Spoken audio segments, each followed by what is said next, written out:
Attention, please, ladies and gentlemen. You're watching Yes.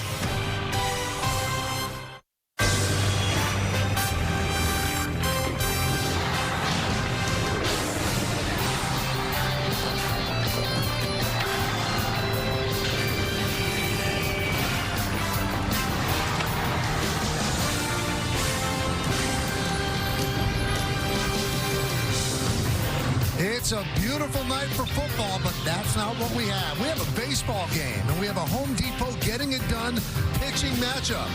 Robbie Ray, the former Cy Young Award winner, gets start for the Giants. You see his numbers. Marcus Stroman will make his third start of the season for the Yankees, sporting a 7.27 ERA. And now, it is time for baseball as the Yes Network presents New York Yankees baseball. It's the New York Yankees against the San Francisco Giants in the first game of a three-game set from Yankee Stadium in the Bronx, New York. Hello, everybody, and welcome to Yankees baseball. Along with Paul O'Neill, I'm Michael Kay. The Yankees completed the road trip at 3-3 on the season. They are 7-5, and a lot of the good things for the Yankees really stem from Paul Goldschmidt. The veteran first baseman has been more than they could have hoped for. Well, 15 years in the major leagues. He is a veteran, 37 years old. You were trying to fill a void at first base. The Yankees have had trouble. Well, he has done nothing but produce. 481 on the recent road trip. Hit the ball well, and he's always been a defensive player that can help you out there too. Paul Goldschmidt has been a big part of this Yankee offense so far. Again, better than they could have hoped for, flashing the leather as well. And if you take a look at his numbers on the season, much better start than he had last year. 383, 4 extra base hits, 3 ribbies, OPS of 942. And against the lefty Ray, he's batting leadoff again. This will be his 8th start atop the lineup. Another guy who's done a great job for the Yankees is Ben Rice. Big home run on Wednesday against the Tigers. Meredith Marakovich sits down with Ben. That's next, right here on Yes. Baseball on Yes. Game 1 of the 3-game series between the Yankees and the San Francisco Giants is coming your way in just a few minutes. Hey everyone, I'm Meredith Marakovich alongside tonight's starting designated hitter, Ben Rice. Ben, when you look at your American League offensive ranks so far to start the season, first in exit velocity, first in hard hit percentage, 5th in slug, what has allowed you to make that type of contact to start so consistently? Yeah, I think it's just going up with a plan, being picky with what I'm looking at and being aggressive to that and just trusting it. It's no secret you put on some muscle mass this offseason. You joked with me during spring training, I just ate more, but how validating is it for you to kind of reap the fruits of your labor here in the early season with some power? Yeah, I think it has less to do with that and more of just having a good approach to the plate. I think that's what helps you barrel balls more often, and at the end of the day, that's going to lead to more exit velocity. Batting second, what is it like to hit in front of Aaron Judge? It's fun. I mean, anytime you're in a lineup like this, I mean, we got, 4 former MVPs in it. I mean, so it's pretty cool to have a guy like that behind you. But with that being said, I mean, we got depth in this lineup. We got a lot of really good players who can swing the bat. With Giancarlo Stanton on the IL, you've been primarily DHing. Has it been an easy transition for you to mainly be a DH? Yeah, I think it's been fairly easy. DH'd a lot in the minors, so it's not like it's out of the ordinary for something for me to do. So yeah, I mean, it's hasn't been too bad. Ben, appreciate the time. Best of luck tonight. Thank you.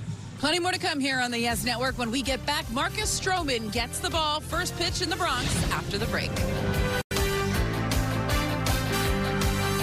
Yes is brought to you in part by Montefiore Einstein, the official hospital of the New York Yankees.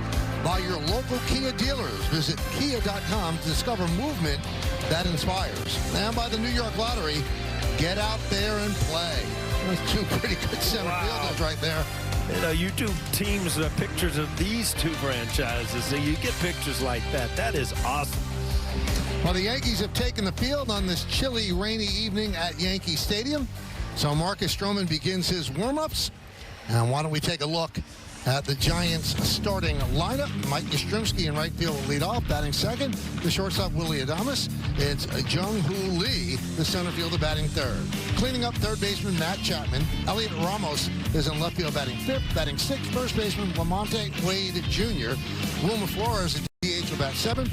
Batting eighth and catching, it's Patrick Bailey. And Tyler Fitzgerald at second base is going to bat ninth. And that lineup is going to face the Yankees veteran right-hander, Marcus Stroman, his third start, 7.27 and 8.2 innings on the docket with 1 home run, 4 walks, 6 strikeouts. Opponents hitting just 235 against him. So let's check out the Nissan pitcher's scouting report. Well, last time out, good and bad. Last 3 had 3 shutout innings and then gave up 4 runs in the 4th inning where Aaron Boone had to come get him. Turn it around. Career with the Yankees, 5.34 ERA in Yankee Stadium, only 3.41 on the road. And keep it on the ground. He's a sinker ball pitcher. Once the ball on the ground, he's given up almost a little bit over a home run and a half per game here at Yankee Stadium, while on the road, less than a half. So has not pitched well in his home stadium. Let's take a look now at the Yankee defense. Bellinger is in left, Grisham in center, Judge is over right as they give Jason Dominguez the night off. In the infield, Peraza, Volpe, Chisholm, and Goldschmidt. That's third to first. Rice to DH. Austin Wells behind the plate, catching Marcus Stroman. All right, Paul, it's time for the keys to the game, brought to you by your local Kia dealers. Well, we got a gold rush. Paul Goldschmidt hit .481 on the recent road trip. Multiple hits in 5 out of 6 games. So far, so good. Still holding on to first place on top of the East, heading into this homestand. And hang in there. I mean, it has been a tough start with the weather so far for the Yankees this season. Better days are ahead, but you got to keep battling through these days. You can see it's raining, but this is the Giants' only trip into Yankee Stadium, and with interleague play, you're kind of forced to get these games in. So Yastrzemski is ready. Stroman's ready. Now let's do it here in the Bronx. That one is ripped into right center field. That is going to be a base hit. It splits the outfielders, and it goes all the way to the wall. Yastrzemski will stop at second with a leadoff double. Well, not what you want to see. Yastrzemski's really taken off this year offensively. Came into the game, 344, 2 home runs, 6 RBIs, adds a double to it. All right, middle of the plate, and just rakes it into right center field.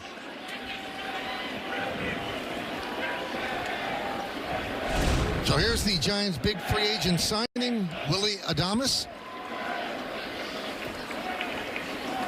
Off to a less than expected start, 184 with 6 runs batted in.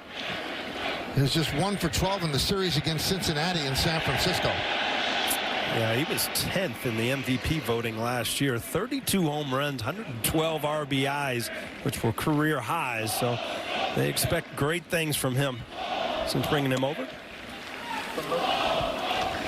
Will Little is the home plate umpire, is considered hitter-friendly, fewer outside strikes in his 13th Major League season.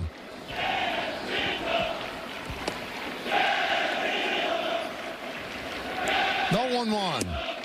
Missed outside. Now the start of the game, first pitch was thrown at 7:31.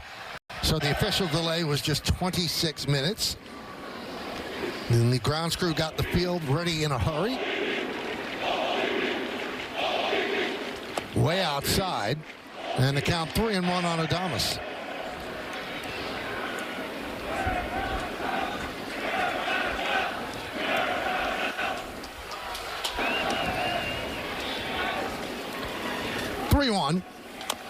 Nub foul. Game time weather presented by Bigelow, the official hot tea of the Yankees. Can't wait for this one. 44 feels like 40. I'm not buying it. Feels colder than that. Chance of rain 100%. Humidity 79%. Wind out of the northeast at 21 miles per hour. The flags look like they are blowing out at this point, but they were blowing in a little bit earlier. They just want to be left alone. It's freezing up there.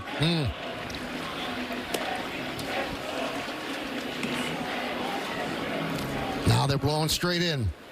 Veteran manager Bob Melvin, his second year with the Giants.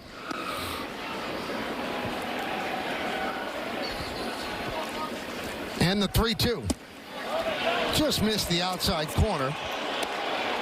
So Adames works a walk. Let's check out the Mohegan Sun team scouting report on the Giants. Well, it's a good team and a good start. 9-3 so far. That's their best start since 2003, where they started off 11-1. Tough pitching, second in the major leagues, only to the Mets, allowing 3.25 runs a game. And their bullpen, 1.79 a game. And a lot of history. I mean, the second 2 highest winning percentages all of baseball over the history. The Yankees and the Giants, they played 7 World Series. Only a Pick off to second, just got back in time. The only team to do that more were the Dodgers with 12 times. Yankees are 5-2 in those World Series.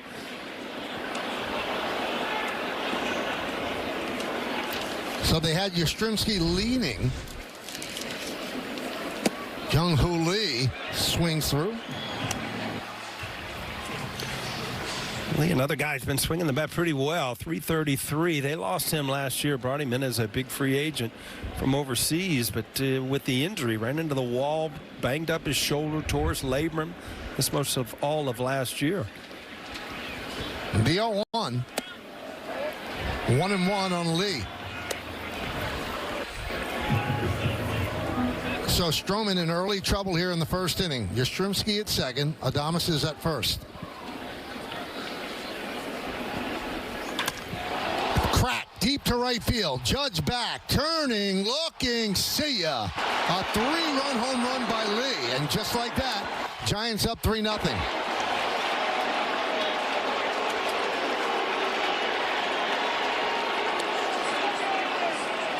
That's Lee's first home run of the game of the year. 5th, 6th, and 7th RBI. But Marcus Stroman, when he gets in trouble at this point in his career, just does not. He's got to just trust that sinker and try to keep the ball on the ground. See, this is a ball up in the strike zone, and you're not going to get a ground ball with the ball up in the strike zone, trying to sink it. Here's Matt Chapman against Stroman. 1-0.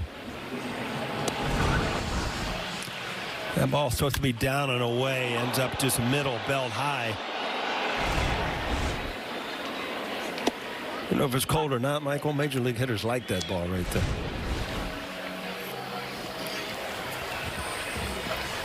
A little celebration in the Giant dugout on the third base side.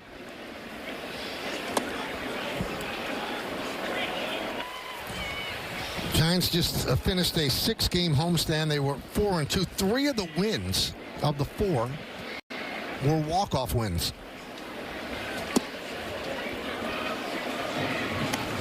What you'll see from Stroman, he has to work the edges. He does not want to put a ball over the plate, and sometimes when you miss the edges, you're going to be in a bad count, and he is right now at 3-1.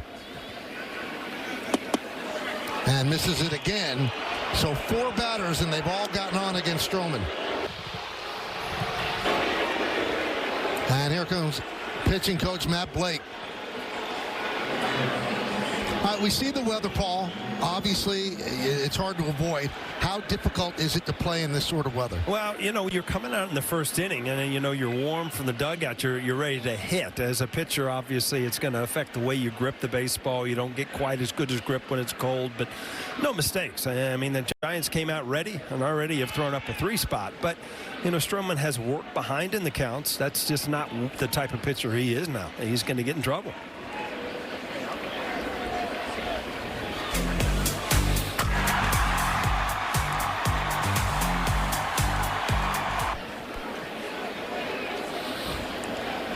And here is Elliot Ramos. He has 3 home runs. He was 0 for 14 in the series against the Reds in San Francisco.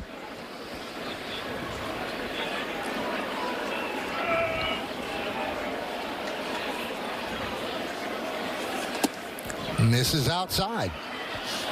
It's interesting, though, because Marcus Stroman told Meredith in Pittsburgh, if it's really cold out, he doesn't feel cold when he's on the mound because he's so locked into the game. But you do admit, Paul, it's hard to get a grip on the baseball. Yeah, it can be slippery. There's no doubt about it. I mean, I think it's harder on pitchers to make quality pitches. I think when you're coming from, you know, the dugout, you're warm. You've got a bat in your hand. Obviously, you don't want to hit one off the end of the bat, but, you know, you get through it. Michael, he said typically the adrenaline takes over for him. I asked him about cold weather. I didn't ask him about cold and rainy weather, though I imagine that affects the grip a bit more. He said often when it's hot and humid, he actually has a harder time gripping the baseball, but obviously a little off to start this one. 2 balls, 2 strikes on Ramos. Runner at first, held by Goldschmidt. Just missed the outside corner, 3-2. Yeah, you're almost going to have to change. You cannot just pick that outside corner and continually miss. You have to show that cut fastball in off the plate, and you don't have to hit the corner as much. Runner goes, pitch outside. 5 batters, 5 base runners, crowd booing in the early going.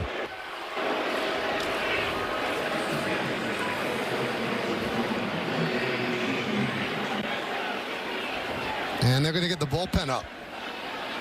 The last thing you want to do, because the Yankees play a couple of weeks in a row now without an off day, and to try to get 8+ innings out of the bullpen, that sets you back. Here's Wade.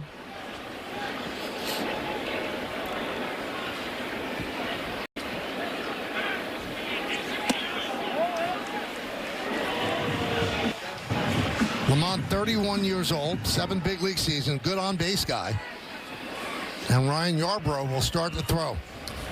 Yeah, Wade Jr. was their leadoff hitter. You talked about his on-base percentage. In the past, it's been really good. But to see the type of numbers he has coming into tonight's game, hitting 105, they actually switched Yastrzemski and put him in the leadoff spot.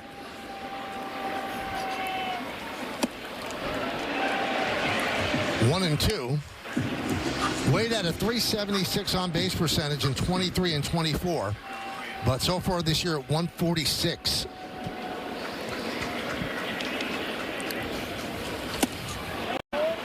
Two and two.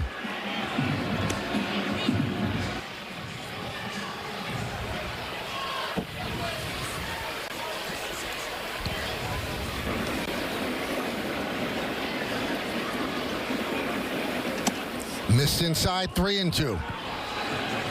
Yeah, he's trying everything. Away to righties, in on lefties, cannot find a pitch, whether the sinker, the slurve, the cutter, to hit that inside corner to a lefty. That one's ripped to right field. That's going to be in there for a base hit, and it goes to the wall.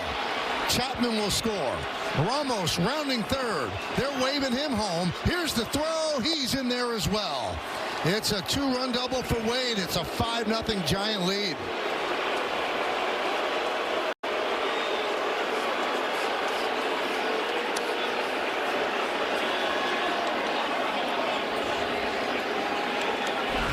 Well, again, you see the target inside. Well, that ball sails out over the middle of the plate. You see the reaction from Wells. Just kind of drops his head, just knowing, location. If you're Marcus Stroman and you continue to miss location-wise, this is what's going to happen. And there's a strike to Wilmer Flores. He has 5 home runs in 12 games. He had 4 home runs in 71 games last year.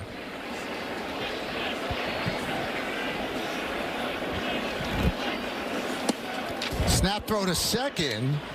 Getting back is Wade. Wells trying to pick up Stroman and get an out some way on the bases.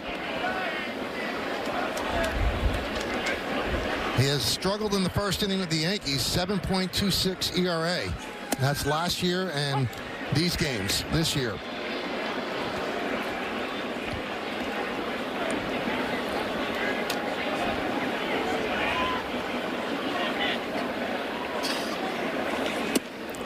He is not getting that call off the outside corner. Not saying that they are strikes, but he gets helped out if the umpire's a bit more generous. Yep.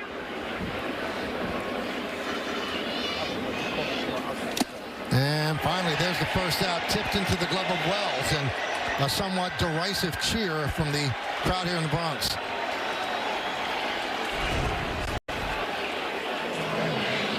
Again, this ball ends up middle of the plate. He just swung under it, but again, not able to get that outside corner to the righties.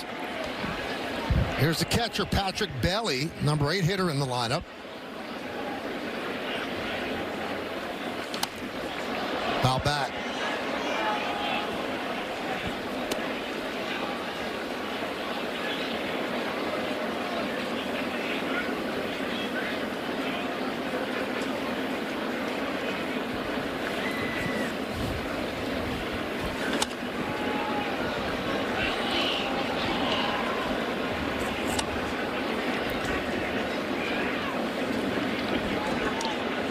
You know, you see it with Marcus, and we saw it the other day with Carlos Carrasco. Guys that don't have that electric fastball, they have to be perfect in terms of location. And if they're not perfect, you leave anything out over the plate, it's going to get hit. Yeah, it's very hard to pitch this way, too, where you know you've got to be perfect. I mean, he wants, you know, ground balls early in the count. And he has been able to get ahead, but not put guys away and not stay on the corners late in the count when he needs to throw a strike. His pitch count's at 36. Yarbrough continues to warm in the Yankee pen in right center.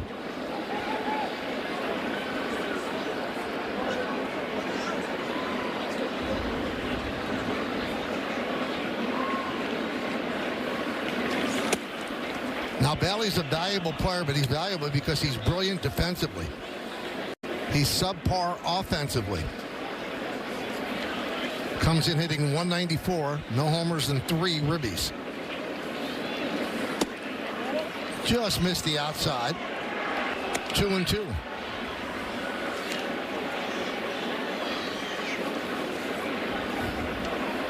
Tyler Fitzgerald is on deck. Fly ball left field. Bellinger will put it away for the second out.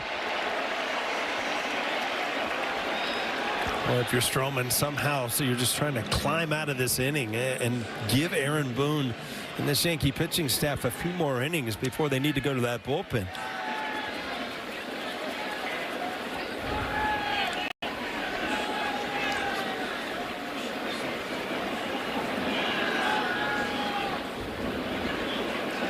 Here's Fitzgerald.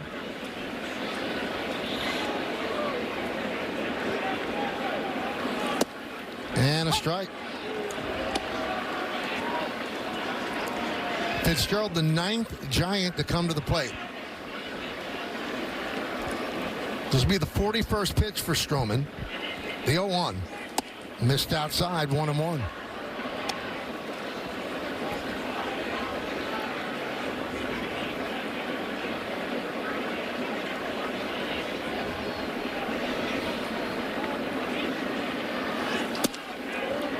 Two and one. Check swing by Fitzgerald.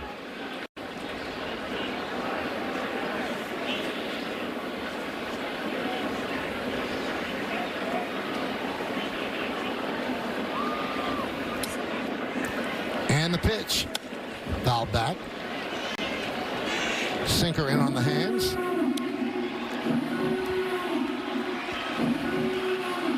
Robbie Ray, the recipient of 5 runs before he even throws a pitch.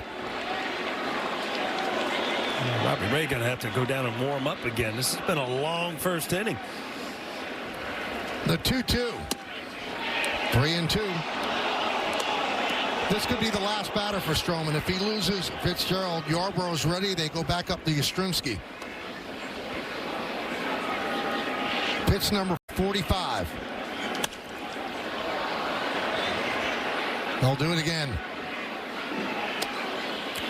You put that into perspective, Michael. You're talking about, what, 45 pitches? What Al Leiter said, you know, you kind of train for, what, 15 to 18, yeah.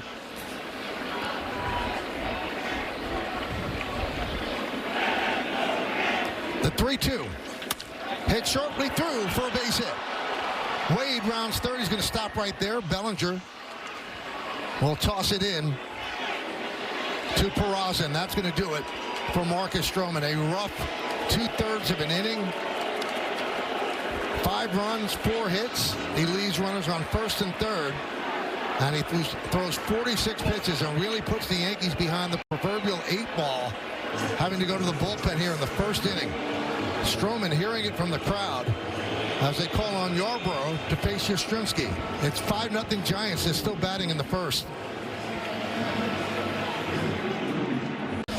It's time for Sage pitching decisions. Well, it's all about location. If you watch where these balls are hit, right middle of the plate, not overpowering, but late deep counts, ends up over the middle of the plate, and the Giants hitters not missing them. 46 pitches, only 23 of them strikes. So a rough night for Stroman. They go to Yarbrough. Runners on first and third. Here's Yastrzemski. Started out the game with a double to right center.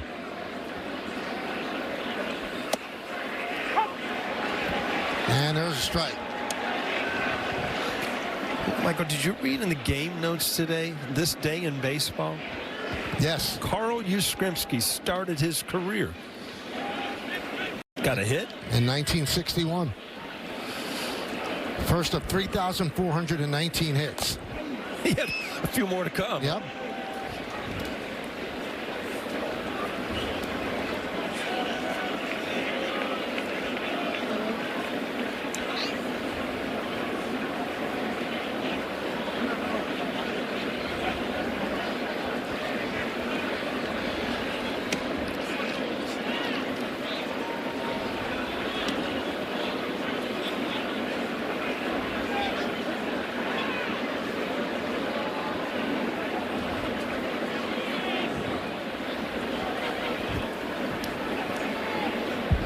The 1-1. 2-1.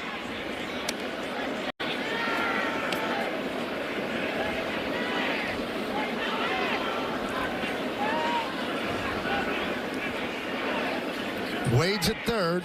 Fitzgerald's at first.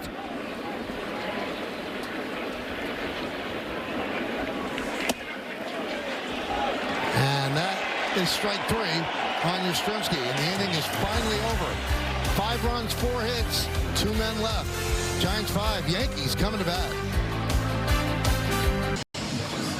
Well, the Giants put a 5 spot on the board in the first inning. They knock out Marcus Stroman. Now the Yankees have to climb the hill against Robbie Ray.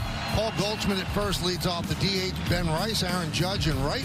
Cody Bellinger in left field cleans up, batting 5th. The shortstop, Anthony Volpe. Jazz Chisholm Jr. at second base. Austin Wells bats 7th and catches. Oswald Peraza at third will hit 8th. And batting 9th and playing center field is Trent Grisham. And they're going to face Robbie Ray in 2 starts, 2-0, 3.18. You see the numbers. And here is the Nissan pitcher scouting report. Well, he's healthy again. He was out from March 2023 till last July because of Tommy John surgery. Fastball slider really uses those 2 pitches. 61% fastballs, 18% sliders, and a good matchup. Aaron Judge is a good matchup. 3 for 8. All 3 of his hits career have been home runs.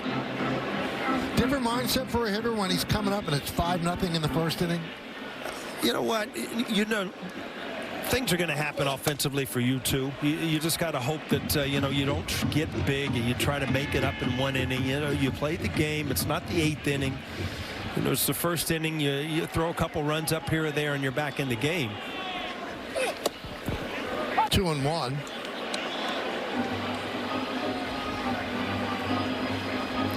Goldschmidt has had 3 straight multi-hit games.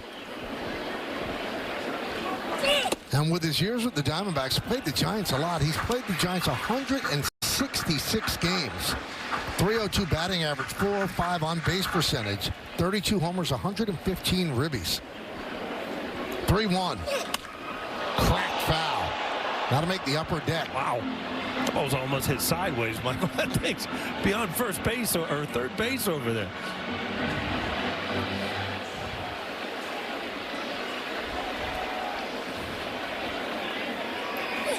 Swing and a miss on the slider. Goldschmidt down on strikes. The Giants are a good defensive team. They will make the plays. You got Ramos in left, Lee in center, Yastrzemski over in right. Infield, Chapman is one of the best at third. Adames, Fitzgerald, Wade, that's third to first. Patrick Bailey, we mentioned, he's a Gold Glove winner behind the plate.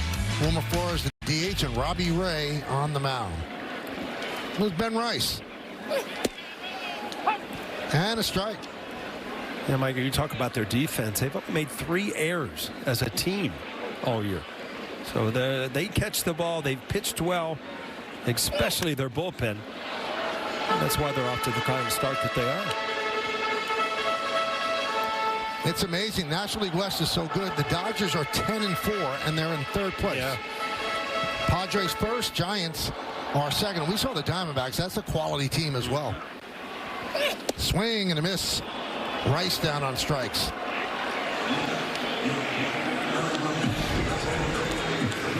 Well, You see the slider grip, and there's a little tiny dot there, which means as a hitter, you don't really pick it up that well. You see, it just kind of breaks off the end of the bat there, and a swing and a miss. Here's Aaron Judge.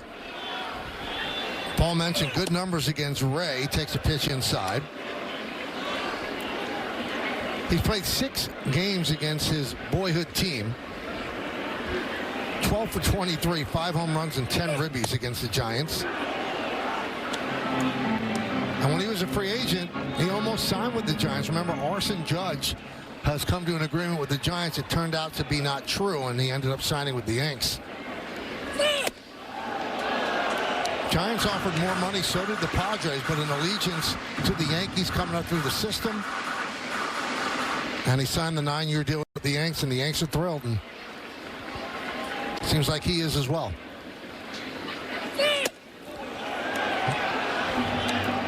Leaders brought to you by your Tri-State Genesis retailers. 20 or more RBIs through 12 games for the Yankees. Babe Ruth, Lou Gehrig, A-Rod, and Aaron Judge.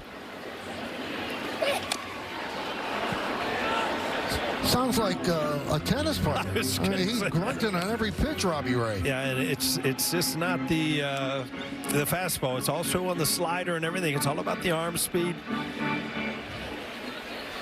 That's the old days of Monica Seles on the tennis court. Mm-hmm.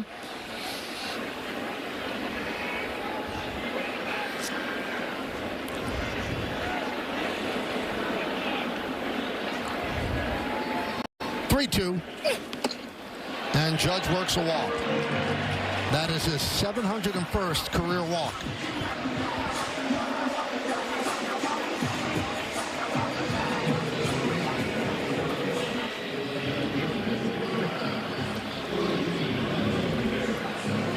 You know, we've talked about how the Yankees are really leaning very far to the left. Mm-hmm. And even against a lefty like Ray, you've got to play Rice. You've got to play Bellinger, Chisholm. They're just a left-handed leaning team. Yeah, Goldschmidt and Judge, obviously their numbers are tremendous against lefties. But, you know, lefty on lefty, especially a tough lefty, can be an issue if you got too many in there. 0-2. Would the grunting distract you as a hitter? You know, it kind of bugged me if it was on a slider or, you know, an off-speed pitch. You know, you understand a fastball. You know, you're putting everything into it. But when you start grunting on sliders and things like that. That was a slider. He grunted. Yankees down 5-0. We are in the bottom of the first inning. Michael, it's 8 o'clock. What do you mean the bottom of the first inning? That's what it says. It's one of those nights, you're glad you're home. You probably have a fire on as you're watching Yes. Yeah, I imagine my wife sitting on the couch in front of the fireplace while we're here freezing. Yeah.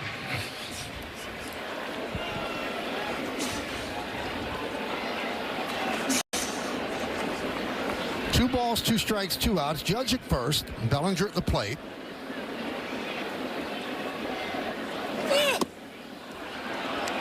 Three and 2. So that's going to release Judge at first base with 2 outs.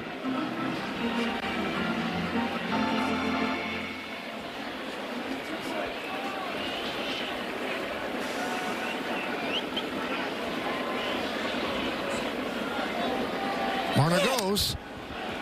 Just got a piece to stay alive.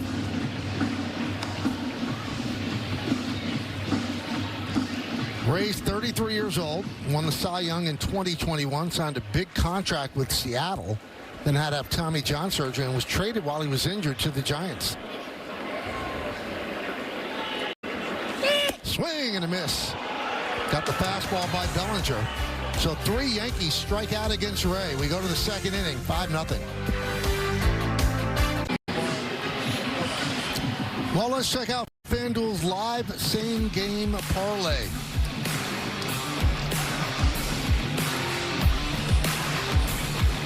What do you think, Michael? What's a sure bet rate? There's no sure bet, Paul. That's what it's called gambling. Oh, is that right? Yeah.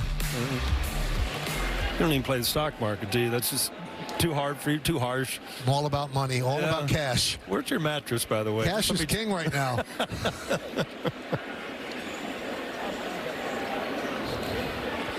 Here's Willie Adames.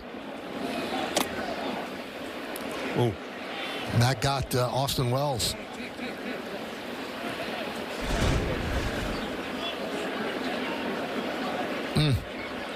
Side of the right knee.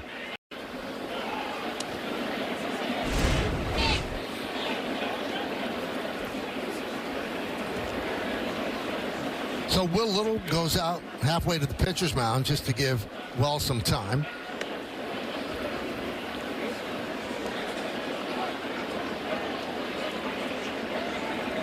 No matter how much armor you have on, the baseball will find a place that's not covered. Yeah, unless you're fully just pad to head to toe, you're right. There's something open, and the baseball will find it.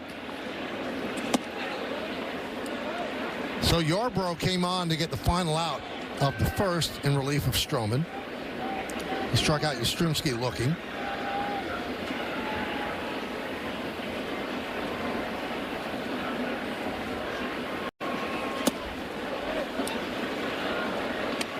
Two and one.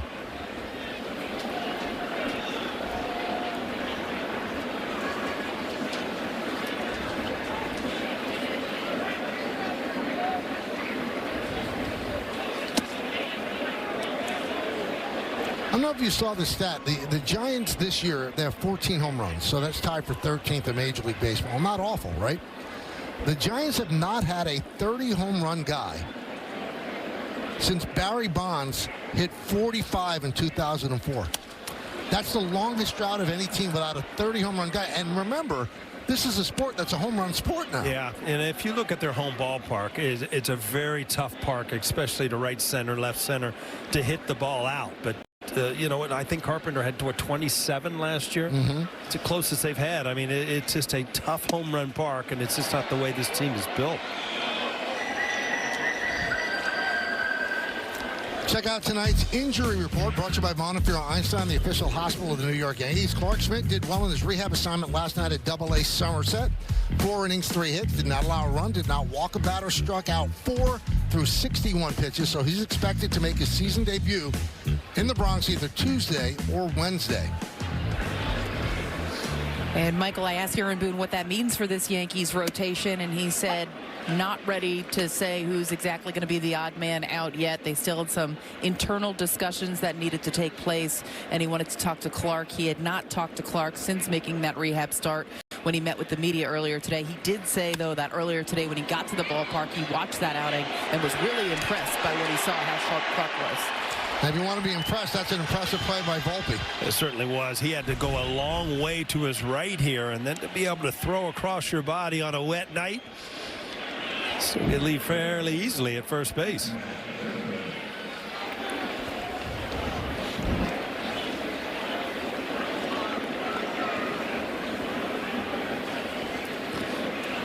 I always look at plays like that, Mike, when you think, you know what, you get that one play tonight, you know, where you make that play. But you made that play in infield and batting practice thousands of times to be able to make it tonight in the game, right?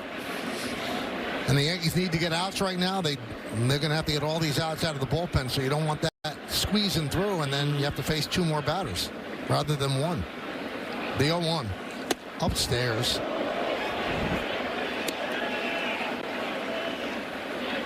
Chapman walked and scored in the first inning.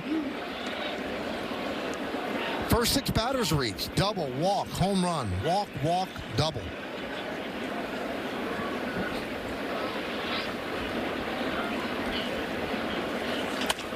Skied the other way, right down the right field line. Slicing foul.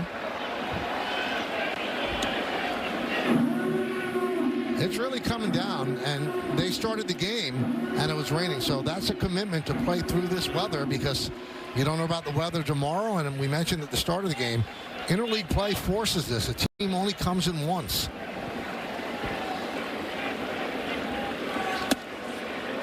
Now, this is a series against the Orioles. You know, the Orioles are going to come in again. The Red Sox are going to come in again, but the Giants are not. So in order to make up a game, they'd have to come in on an off day, come all the way to the East Coast.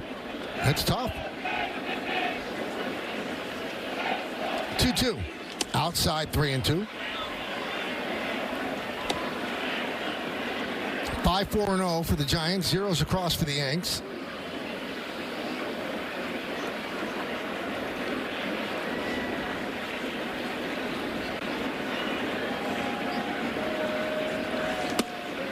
And there's a walk to Chapman. You know, Paul, you see this weather. The Giants are in town. You start thinking New York Football Giants. And on the bench for the San Francisco Giants is a player, no lie, a player named Sam Huff. There you go. You don't miss a thing. You know that? Here's Ramos.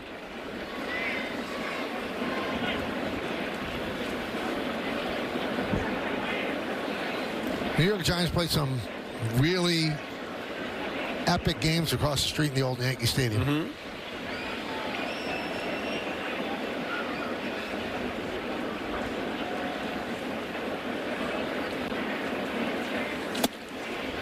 Good changeup. Ramos swings over the top. What's a big touchdown? It was Don Meredith, right?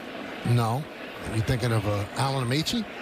The big touchdown the Giants scored. I don't know. You know, let me hit that. Frank Gifford? Yeah, there you go. Okay. It's Frank Gifford. You're thinking of a Monday Night Football Exactly. broadcaster. I knew it wasn't Howard Cosell. I just grabbed one of the other ones.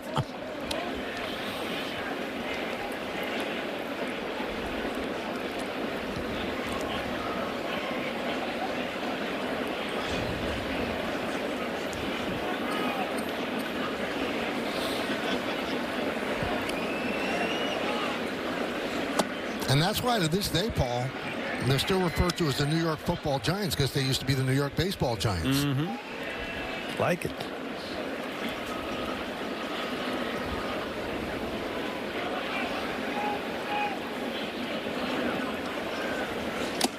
Tipped into the glove of Wells.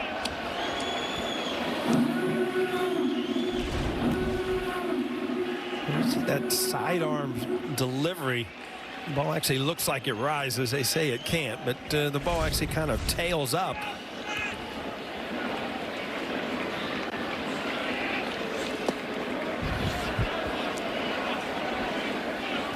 So when they say it rises, Paul, it's essentially if it stays on the plane, it looks like it's rising. If it doesn't sink, people think it rises, but it doesn't rise.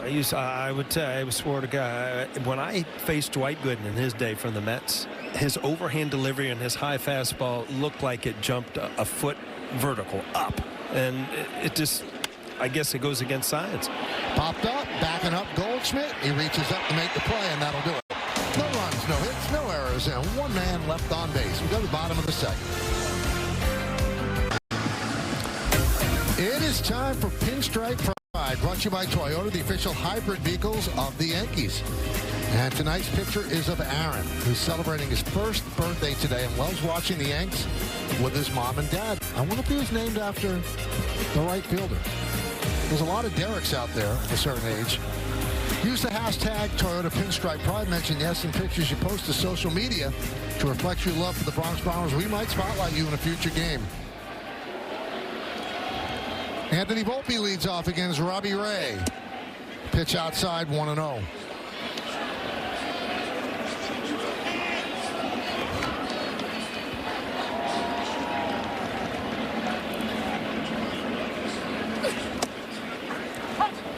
So we told you Ray won the Cy Young in 21 with the Blue Jays. He had a 2.84 ERA, 248 strikeouts in 193 in the third innings. And number 2 in the voting that year was Garrett Cole. So Ray is in the 4th year of a 5-year, $115 million deal that he signed with Seattle.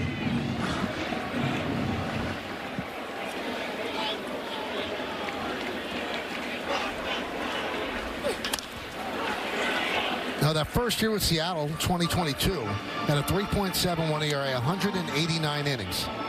That's following up on 193 innings, which isn't done very often, and then the elbow injury came. 3-2.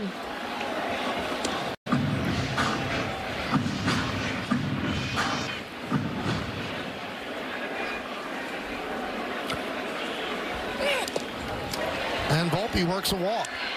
Second walk issued by Robbie Ray. Well, sometimes if you're the manager, you're thinking, you know, you've got a 5-run lead. You know, just continually go after. That's the second walk that Ray has had on a breaking ball. There's Jazz Chisholm. He's looking to break out of his his slump. He's 0 for his last 16.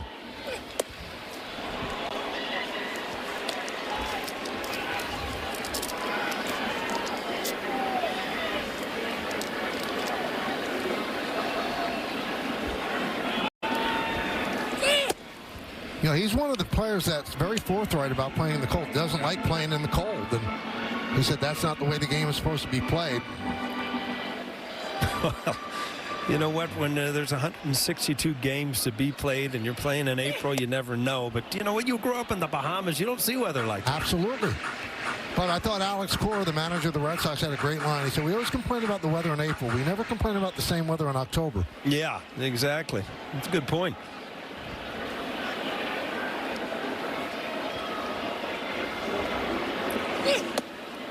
2-2. It was a 98 World Series. We were in San Diego. No, I'm thinking of 99. We were in Atlanta. It's one of the coldest nights we've ever played baseball. You're right. You don't complain in the World Series. It was freezing in Atlanta. Runner goes on 2-2. The throw to second. Not in time. The ball was dropped by Adames. So they steal on Bailey, who's an outstanding defensive catcher.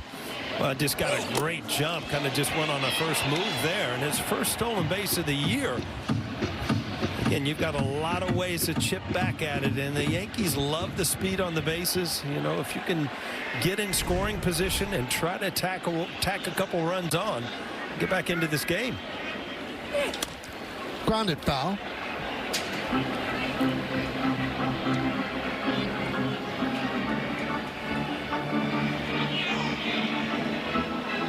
Austin Wells on deck. Second inning, Giants lead 5-0.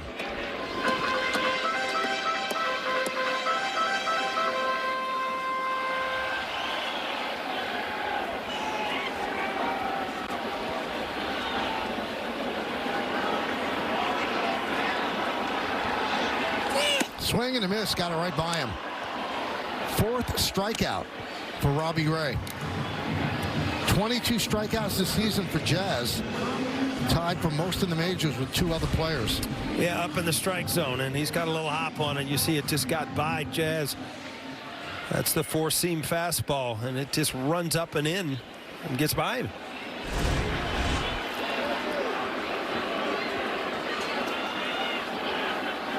Almost had Volpe picked, didn't make the throw.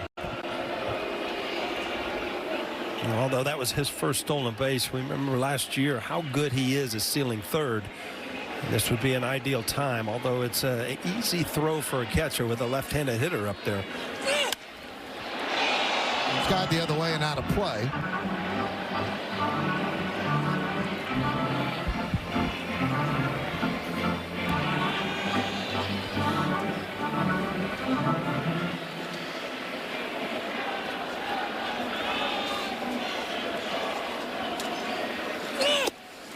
You know, we looked it up all game one in '99 in Atlanta. It was 49 degrees. Yeah. But it must have been a lot colder by the 8th inning when you got the game-winning hit off John Rocker. Well, maybe that's why I remember that game.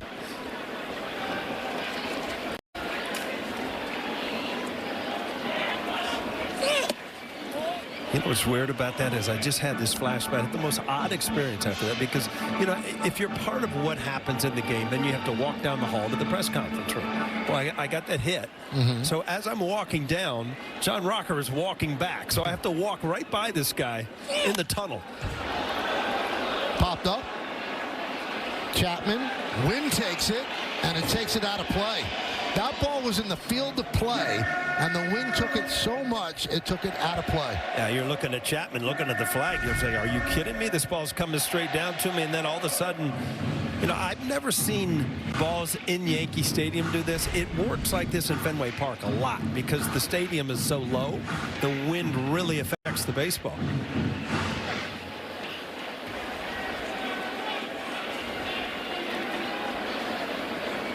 2-2 on Wells. Volpe is at second, one man out. Bottom of the second.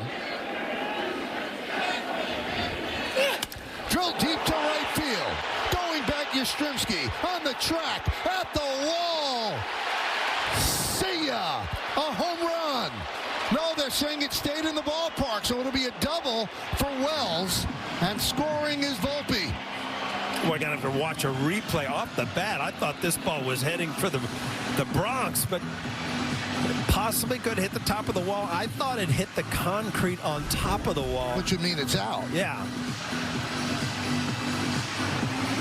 Nope. Oh, it's stayed in. That's a great call. While the Yankees are on the board, I'm sure Austin Wells would have liked another couple inches just to put it into the seats.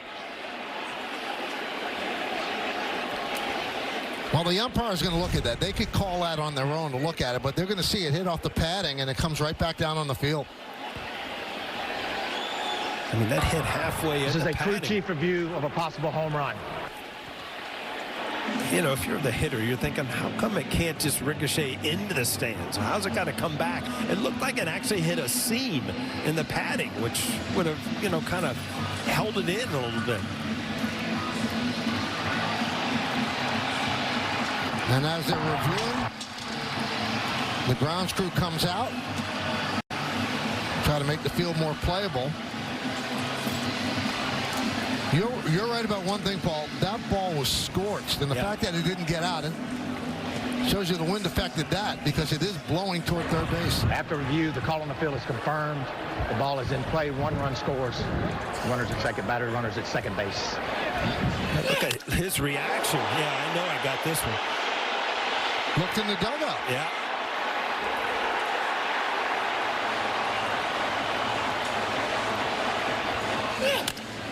Well, we talked about it, the wind, the cold, the ball's just not going to carry. As a hitter, when you hit a ball a certain way, you just know where it's headed. I guess not.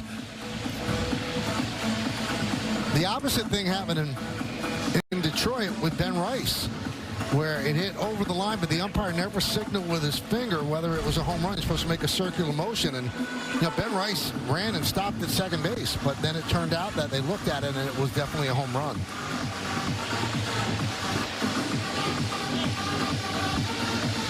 So for Wells, that's his 6th RBI of the year, Yankees' first run of this game. They're going to have to do a lot of work on this field throughout the game because it is consistently raining, and it's going to be a muddy track.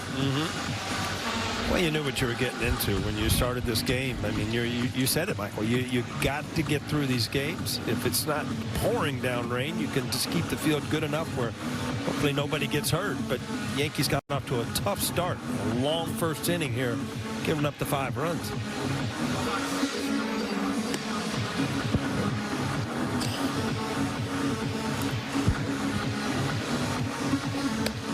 And they're allowing Ray to take some warm-ups because with the crew chief review and then the grounds crew dealing with the infield, it was getting cold.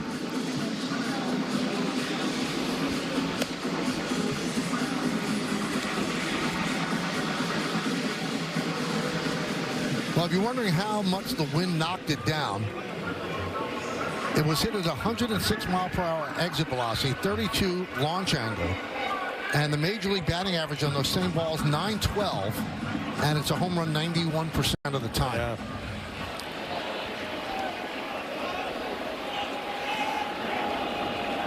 Here's Peraza.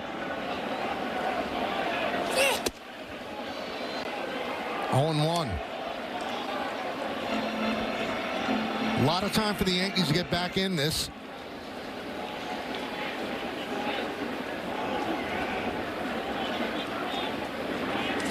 He tries to bunt. Bad pitch to bunt on a high fastball. He bunts through it. 0-2. Yeah, it looked like he tried to bring the bat back late, but the ball was already in the strike zone. You're not going to get the call there. I also think he might have tipped it. So 0-2.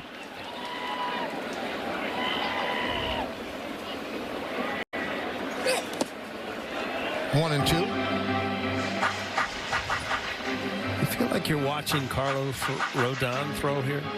I mean, very similar. When Rodon got here, he's starting to pitch a lot more. But when he got here, first, I mean, it was fastball slider, pretty much every single pitch. And he was with the Giants before signing the free agent contract with the Yankees.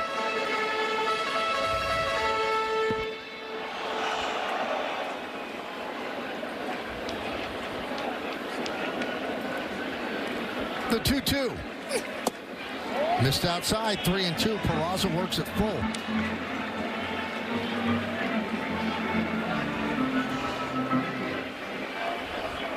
Grisham on deck, number 9 batter.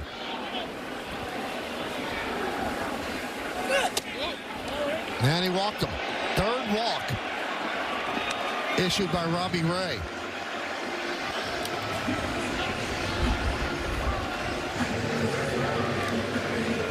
You know, thinking about the old Giants and, you know, the fastball slider. Dave Rigetti was a pitching coach there for 17 years.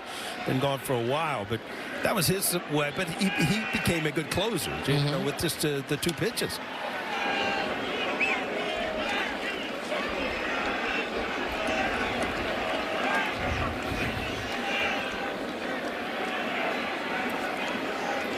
So here's Grisham. Grounded foul. One thing we're seeing with Grisham, last year, a lot of pitches taken. He's swinging early in the count this year.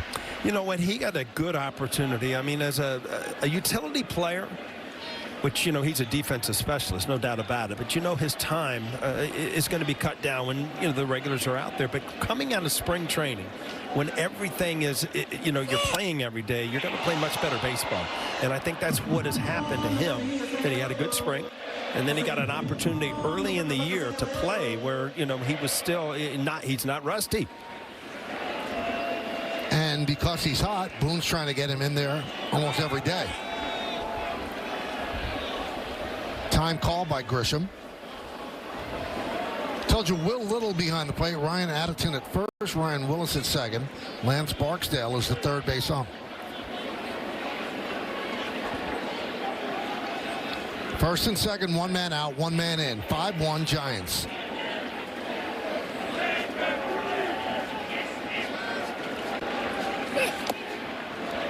One and 2.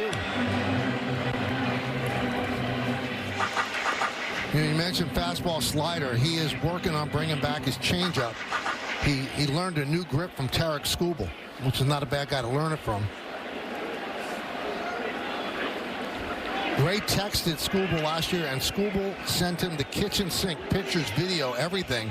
Very open with his stuff. Into the Bronx Knight, a high fly ball. Lee comes on and makes the play. The wind is going to be a factor all game.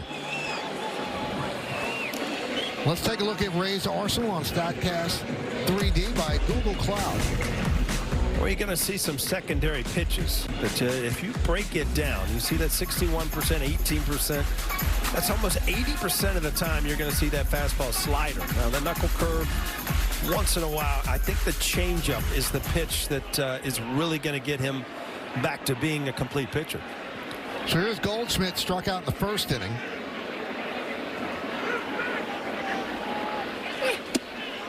A strike.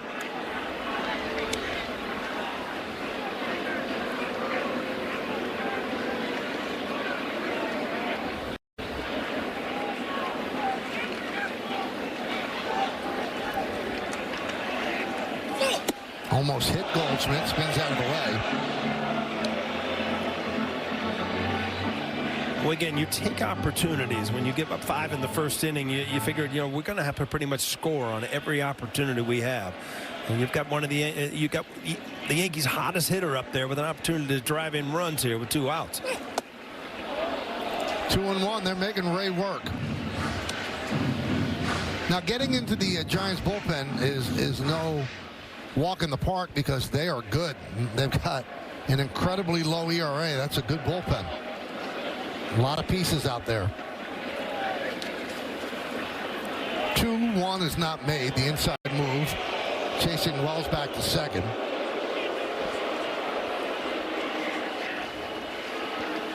And they're getting that bullpen up. Spencer Bivens.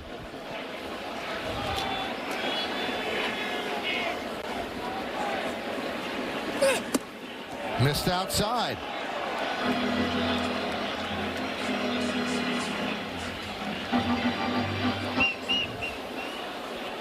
Ben Rice on deck.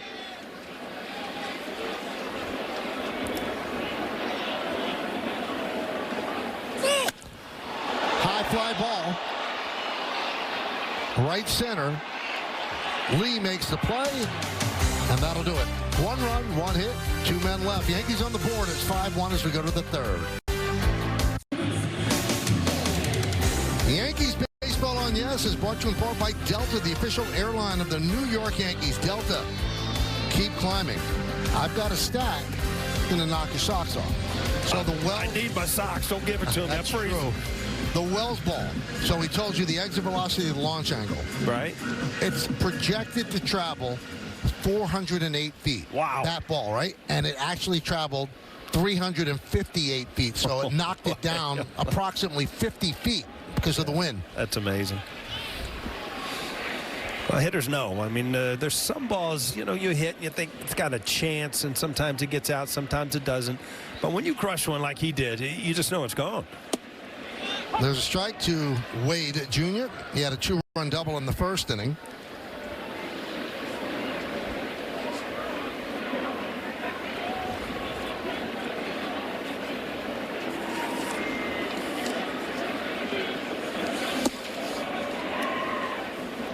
One and one.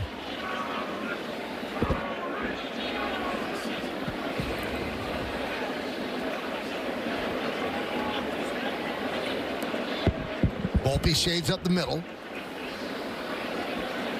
Wade really chokes up a lot.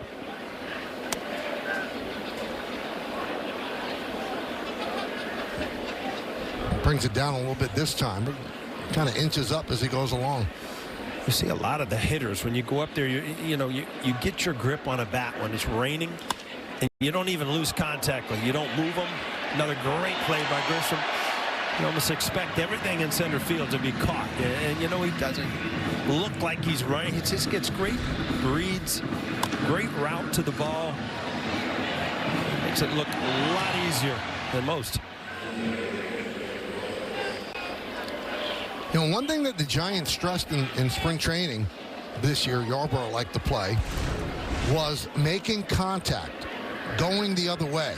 Bob Melvin stressed it, and also to hit differently with a man on base and hit differently with 2 strikes, and that's really not accentuated that much around Major League Baseball anymore. Well, that you're talking about old school. That's the way the game was played. I mean, with 2 strikes, if you swung hard, people were like, "What are you doing? You got 2 strikes." It's not looked upon that way anymore.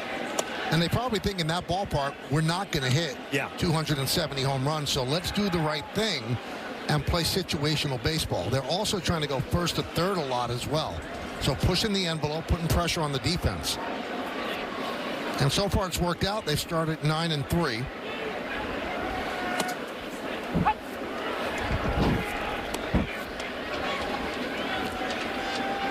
Oh, boy. You thought it was cold up here in the booth, huh, Michael? The little ones, they love it. Temperature doesn't matter. It's at Yankee Stadium. Instead of ice cream, you have hot chocolate. It's just the way it is. Look at that face. Just happy to be here. Yeah. That's not your face today, Paul. The 2-2. Hit sharply. Volpe from the outfield grass. Fires in the dirt. Scooped up by Goldschmidt. Good play on both ends. Yeah, that's a hard play on both ends. Volpe makes a good play. The ball's wet, and then Goldschmidt doesn't know whether to go get it. He knows he's got plenty of time. That ball almost hit the crease there. Knew he had plenty of time, but do you go out and try to short hop it, or do you play the long hop? He decided to stay back. A little harder play than it looked. Helped out one. Yeah, or a slip. Bailey swings and misses.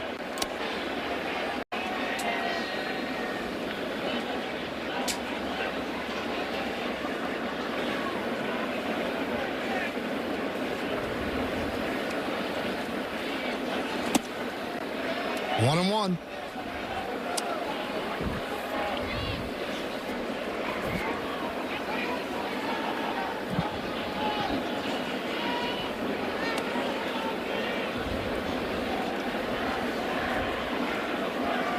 Start of the game was delayed 27 minutes. They say first pitch was officially 7:32. And the way it started for the Yanks, they probably wish it was delayed a little bit longer. As the Giants jumped Stroman, put a 5 spot on the board in the first. And down goes Bailey. Really nice performance by Ryan Yarbrough. We go to the bottom of the third.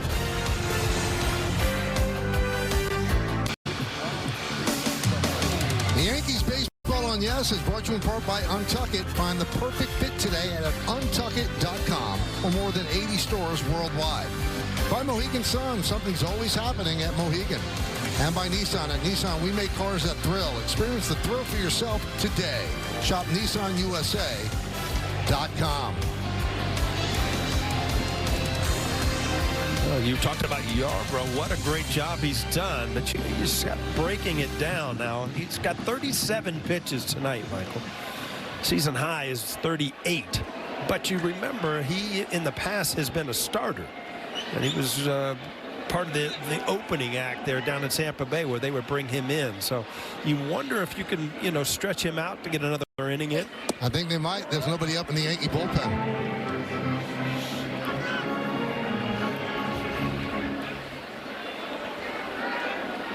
Rice struck out in the first inning. 1-0 count on Rice here, starting off the bottom of the third. Papa John's key ingredients. Ben Rice, 97.5 mile per hour exit velocity. Second in the majors this season behind the Mets' Pete Alonso. Pete's at 98.1 and off to a really good start. 1-2 on Rice.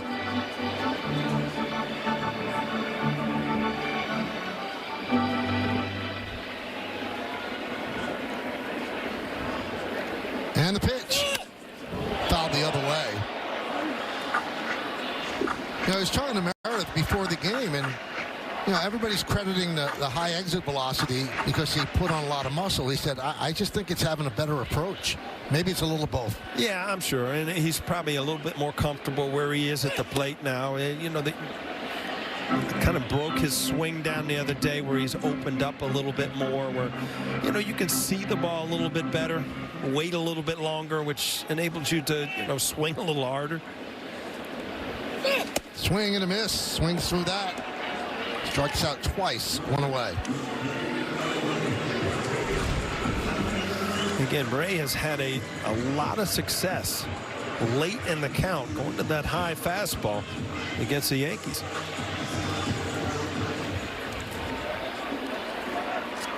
So here's Aaron Judge. And a strike. Well, that's a strike on most people, just not Aaron Judge.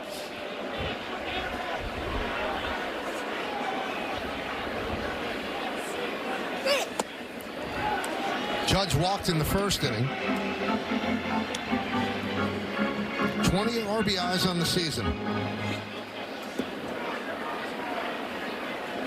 He was 5 for 11 in the series in Detroit. 1-2.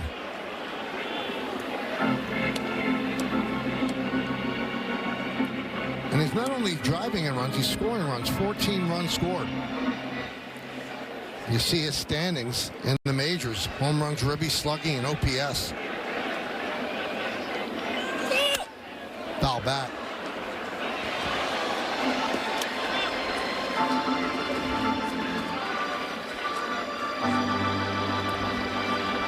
Bellinger's on deck.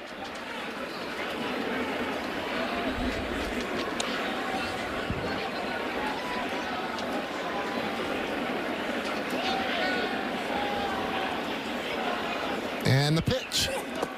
2-2.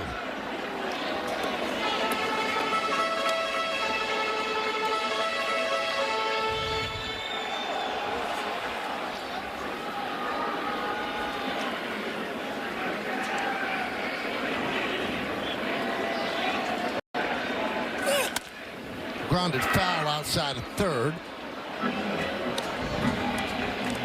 Suit up this season at MLBshop.com. Check out the largest selection of authentic jerseys, caps, hoodies, t-shirts, and more. Visit MLBshop.com, the official source for your Yankees gear.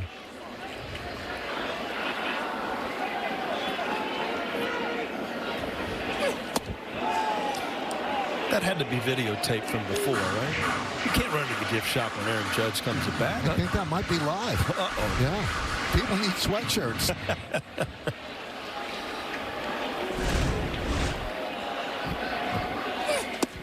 And he works the walk.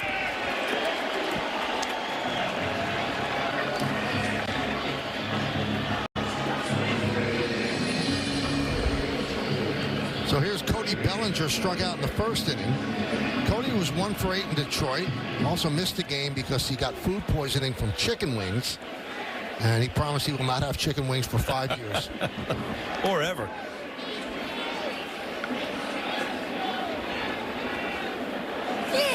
Well, you got something working now, don't you? You're rating chicken. Oh, you're not doing chicken. You're like chicken tenders or something, right? Talk to Meredith. I have nothing to do with this. Is that right? I'm her puppet. Yeah, she came up with this idea. I mean, in chicken fits, it's like what you order your kids when you take them out for dinner, and you're. Well, you know, I eat like a child. So now you're, you know, it means a lot. If you eat a good chicken wing, then I'll take the grandkids there. And there are the ratings that we've given out. Pittsburgh was a good tender. 10 being the best. Yes. Assume, right? Yep. Detroit was inflated because the chef was standing 2 feet from me. Oh. Yeah. I got intimidated. Big hairy dude wanted to hit you in the back of the head if you didn't like his No, tape. he was very pleasant, but I didn't want to disappoint him. Could not have been nicer, Paul, and then he threw me under the bus. He said there were no rules, and then he threw me under the bus, saying, how could I let the chef in there? Which I kind of agree, but, you know. Yeah, that will moving forward, there will not be anybody who cooked the tender near me. Okay. They can simply drop the tender off, right? But then they need to vacate. We want an honest opinion. I understand. And also what we have to do to get the true tender is to go get it in the stands. You don't want them to prepare it when they know they're being judged. You know what? When my sister was a food critic, you know, we used to go there and eat the food. I'm sure you didn't want her to be seen. Yeah. Because you're getting special service, yep. right?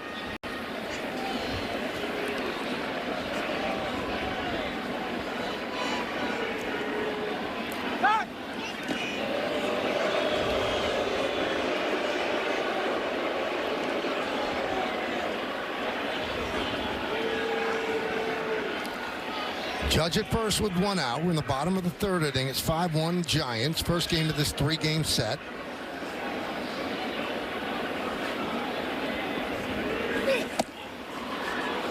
One and 2. Well, that's a dangerous pitch right there. He wants that slider down and away to lefties. This ball ends up in the middle of the plate. It's about the left he can handle. I've been loving the high fastball.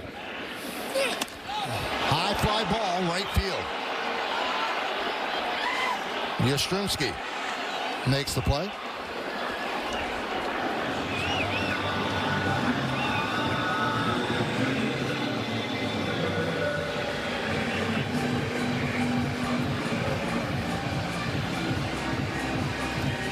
So here's Volpe.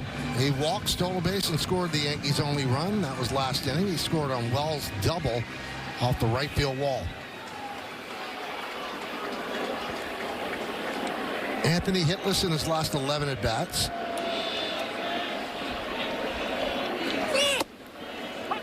And there's a strike.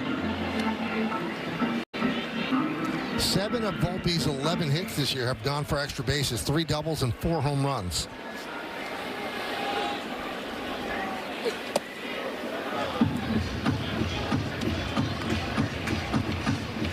Well, he's throwing a lot of pitches. He's at 75, 1 out, 2 outs into the 3rd inning. He's not going to be out there for long.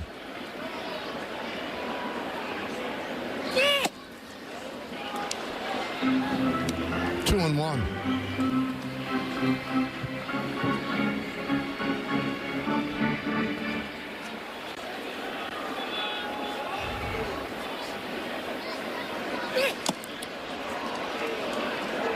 Two and 2.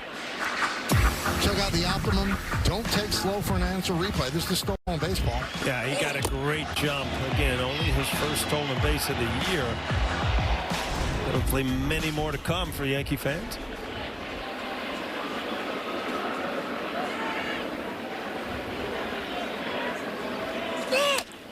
Grounded softly to 3rd. Chapman fires to first, not in time. slow developing play, wet baseball. Chapman's as good as it gets at third, but Volpe beats it out. Yeah, he double clutched on this ball, and just that little extra time, and Anthony Volpe, give him credit. He got out of the box. He fields it cleanly, but then he kind of looks back and doesn't quite get the handle on it immediately. That's why Volpe is safe, and that's going to go as a base hit. Again, when you get out of the box, you think you got a shot. Get down that line as quick as you can. Hopefully hit the front part of the base. Take a little time off and save. First and second, 2 outs for Chisholm. And he tries to bunt. You know he's struggling right now. Struck out in the second. He's 0 for his last 17. He's trying to get on. Yeah, Chapman playing way back at third base is going to give him that base hit. If moved in a little bit now, but was going to give him that base hit if he could get it down. And again, the Yankees are trying to play comeback here, so more runners, better chance to throw up a big number. Skied the other way. Ramos toward the line, and the wind took it. Yeah, again, I mean, you can see the wind just taking this ball a ton. This ball off the bat, I thought was a fair ball.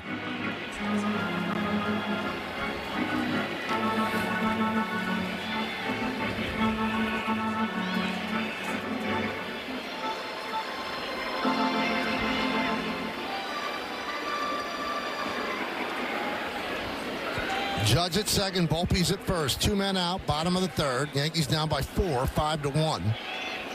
And Chisholm calls time.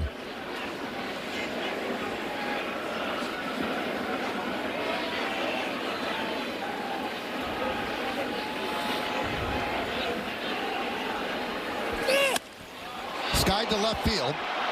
Ramos goes back on the track, and he makes the play. The ball being blown away from him, but he brought it in for the final out. Hey, Monday, don't miss the premiere of a new Yes docuseries and go behind the scenes to see the inner workings of one of the most iconic sports venues in the world. Watch the premiere episode of The Stadium Monday, immediately following Yankees coverage on Yes and the Gotham Sports app. Looking forward to that. That should be a great docuseries. Ryan Yarbrough is giving the Yankees exactly what they need. He got the final out of the first, and then a scoreless second and third out there for his third full inning of work. Tri-State Cadillac dealer scoreboard 5-1 Giants over the Yankees.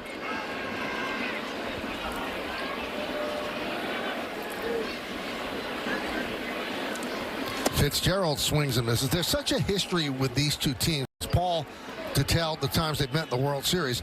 The Giants were in New York from 1883 to 1957. And the Yankees were actually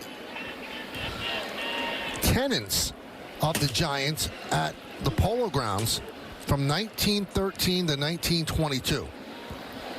And after 1922, they moved across the Harlem River to Yankee Stadium in 1923. That one is looped into right field for a base hit. And there's actually a story behind that, Paul, in that John McGraw, who ran the Giants, was getting jealous of Babe Ruth and really making it difficult for the Yankees at the Polo Grounds. So the Yankee owner said, okay, we're going to build a palace that you could actually see from the Polo Grounds and then see how you like that. Yep. And they did.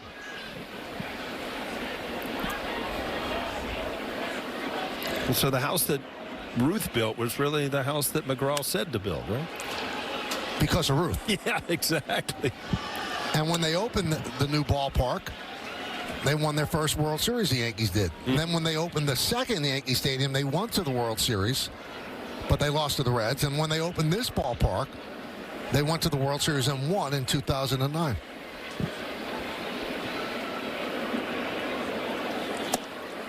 There's a strike. Yeah, 2009, that was the Giants' first championship in Frisco, right? No, 2009 is a Yankee. All right, I'm sorry, 2010 Right. was the San Francisco. And then what they leave in the 50s, 58? After 57, the first year was 58. Yastrzemski fouls it the other way. This is how close the Polo Grounds was to Yankee Stadium. So when they played in the World Series, it was a bus ride. Nice. Might have to grab your gym bag and walk, huh? Yeah, you could have.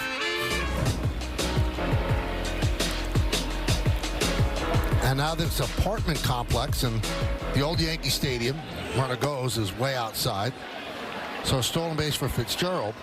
The old Yankee Stadium is now sports fields for the community, and this one moved across the street. Just a cheat steal right there. And no throw. Nobody out.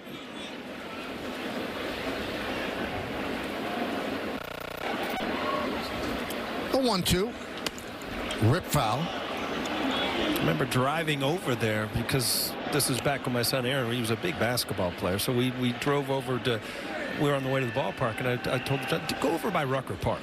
Because, you know, you saw all the documentaries on that and how many great players had played there. So we drove by there, and that was very close to that stadium, right? Right across the street, essentially. Getting back is Fitzgerald. And the Giants moved to San Francisco because the Dodgers had to have another team go with them. So the Dodgers got Chavez Ravine and Horace Stoneham. The owner of the Giants went to see Candlestick during the day. Yeah. And he saw, oh, this is beautiful right on the water, and he signed up for that. And then once the place was built, it was a wind tunnel at night, especially terrible at night. You played there. It was unbelievable. You would go out for batting practice, and you're right. It's late afternoon, beautiful. By the time the game started, the wind would start, the fog would come in. It was cold. It's basically like it is tonight in mid-July.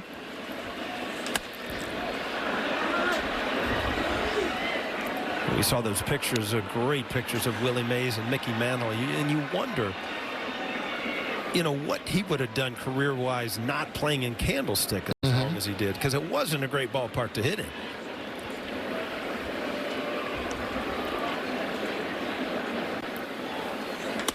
That one is drilled to right field. Judge is there. He'll make the play, tagging Fitzgerald, but he's going to bluff. The throw comes on one hop to Peraza. Take a look at Candlestick Park. They played for a couple years at Seal Stadium, and then they went to Candlestick. Obviously, the 49ers played there as well.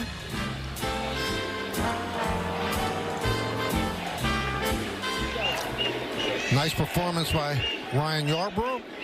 So he leaves a runner at second and one out. Yankees go to the pen. It's time to name that Yankee. Brought to you by Prevagen, made for your brain. 268 average, 95 home runs, on base percentage close to 400. Played for the Yankees in 2010, and before that from 01 to 03. Expos, Nationals, Marlins, and finished up with the Orioles. Considered a 4. Wow. You know what they're doing? They're mixing up the years now. They're putting the emblems in different spots. They're trying to confuse us. Now, he was a teammate of yours, obviously, for 1 year. 1, 2, 3, and then he went to, it was at Montreal before then? No, after that, I think. After? So Ian Hamilton will come on. Travis Chapman is all bundled up. Got the ski cap and the Yankee cap over that. It's rough sledding today, everybody.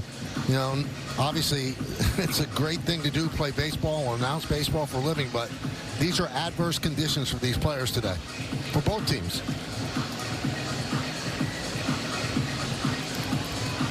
And also for our camera people.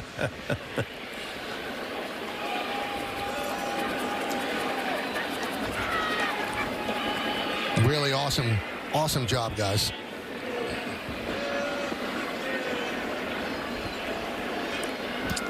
We haven't missed a shot all night with those guys sitting out there in the rain. You know that? Not one. Here's Willie Adames.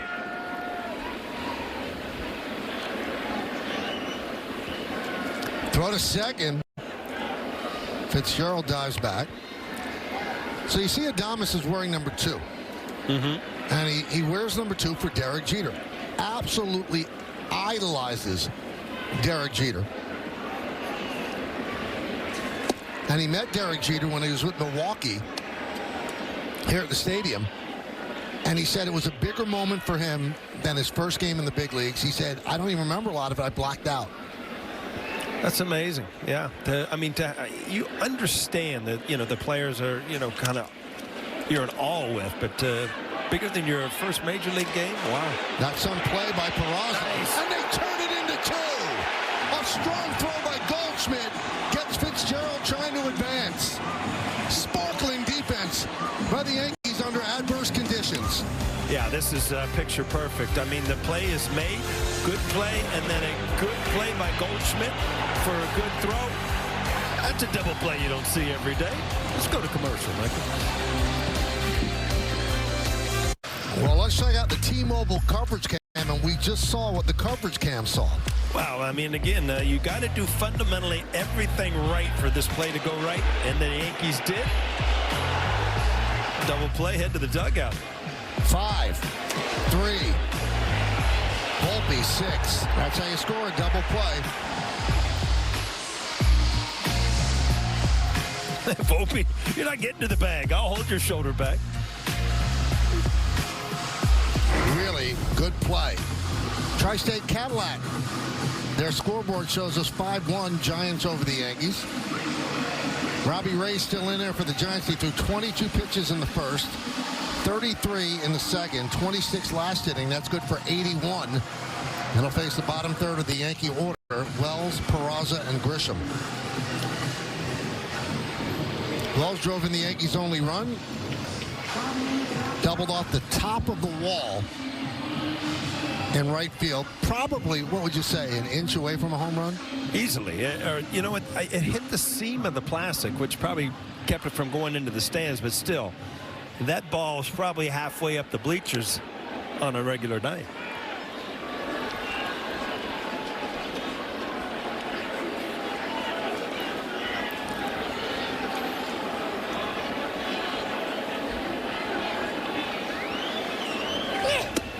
Up and in.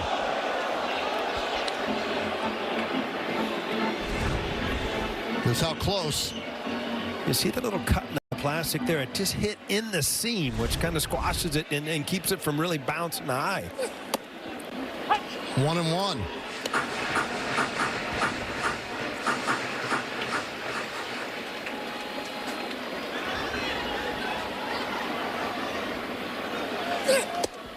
That one just missed outside. 2-1 on Wells.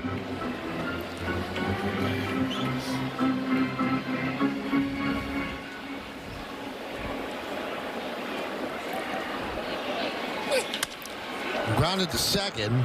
Fitzgerald will get Wells.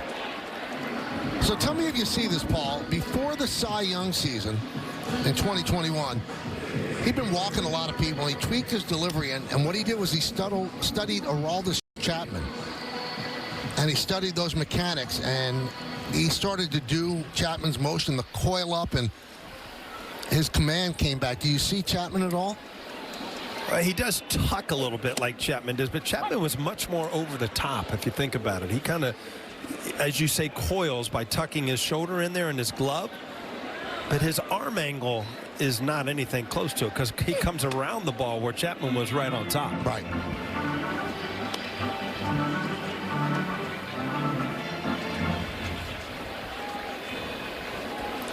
Five runs on 5 hits for San Francisco. 1-2-0 for the Yanks.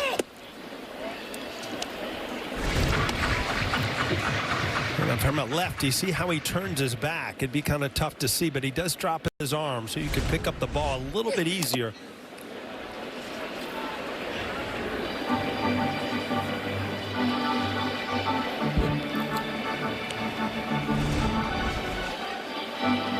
See, his arm will drop down low, which gives you a sight of where it's coming from, but still, I mean, he's pretty good solid mechanics. Obviously, his fastball and his slider his best, and he's trying to work on bringing that changeup into the arsenal where he can, get people off of those 2 bread and butter pitches. The 2-2 just got a piece. Peraza walked in the second.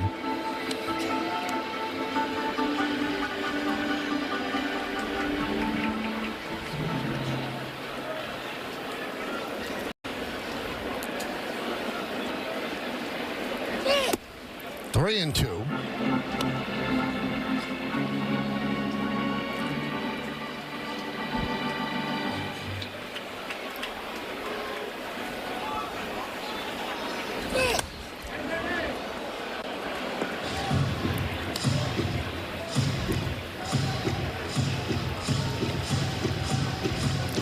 Grisham on deck.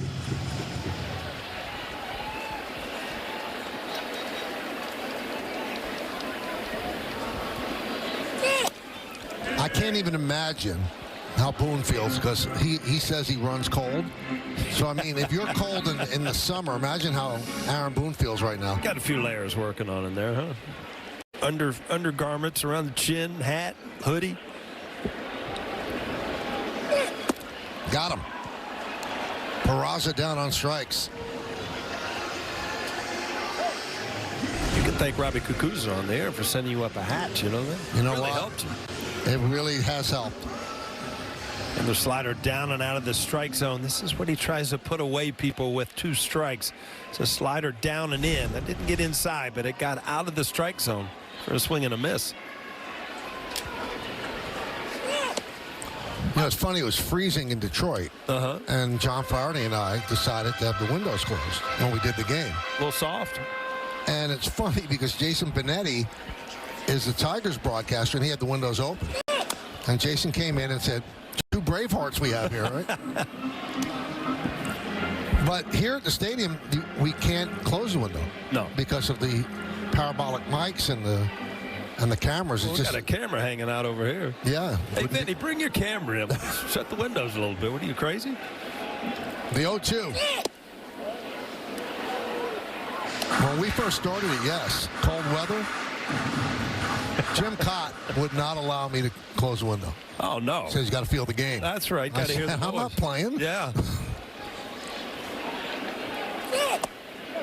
And Grisham down looking. So the Yankees go down in order in the 4th inning. We'll go to the 5th. All fans, the Yes app has moved to the Gotham Sports app, your new home for streaming live Yankees, Nets, and more, free with an eligible TV provider subscription. Download the Gotham Sports app now and sign in with your existing Yes app username and password, or visit GothamSports.com to get streaming. Audi scoreboard, 5-1 Giants over the Yankees. We go to the 5th inning here in the Bronx. Jung-Hoo Lee will lead off. He struck the first big blow, a 3-run home run in the 1st inning.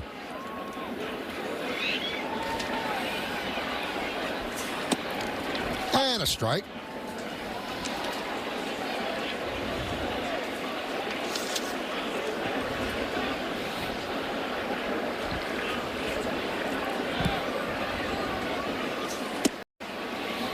So Hamilton, the 3rd Yankee pitcher, Stroman started, got 2 outs in the 1st, then was pulled. Ryan Yarbrough came in, got the final out, scoreless 2nd, scoreless 3rd, and got 1 out in the 4th.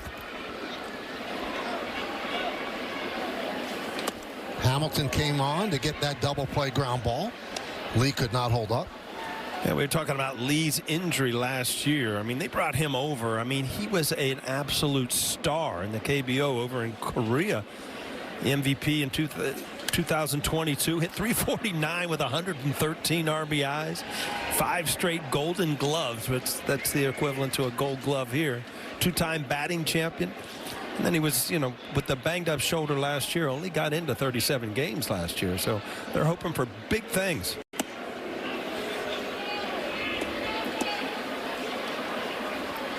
And the Giants were having a hard time getting free agents to come to San Francisco.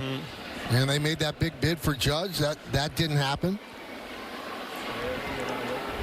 Well, Lee, 6 years, $113 million. That one's drilled to right and foul. Carlos Correa, they had him signed, and then the medicals didn't come up the way they wanted. But they did finally get the big free agent this year when they signed Willie Adames, and they struck quickly. And then they followed that up by getting Justin Verlander to a 1-year deal. It was odd last year with Chapman. He didn't sign until like March, and it wasn't for huge money. And it was a couple years, but he had opt-outs. And then, he had a good year for him. So they went ahead and signed him to a longer deal.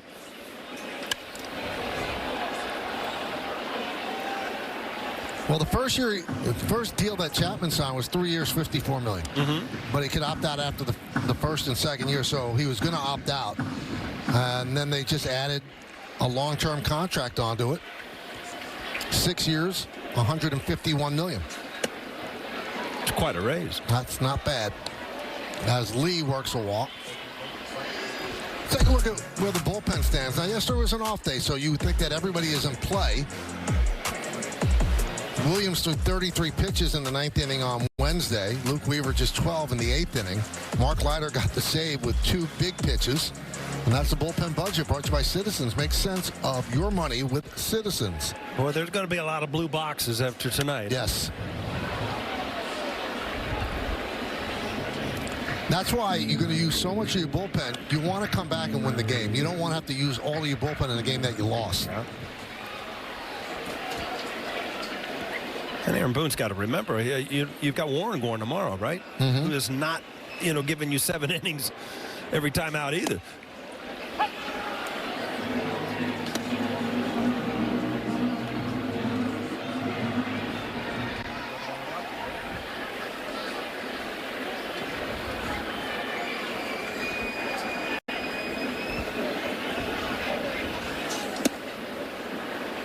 One and 2 on Chapman. Chapman has walked twice.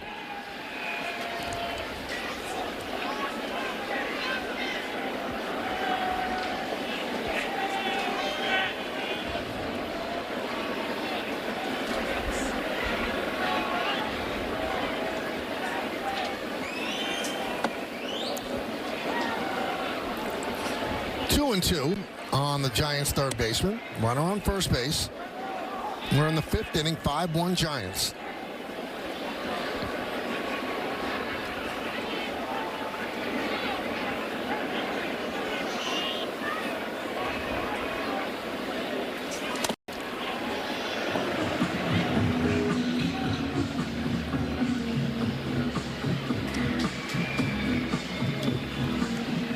So 2 and 2 on Chapman.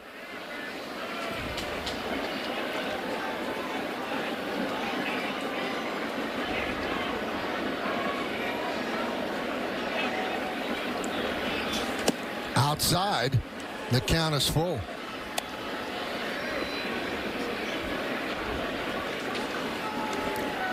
And Elliot Ramos is on deck.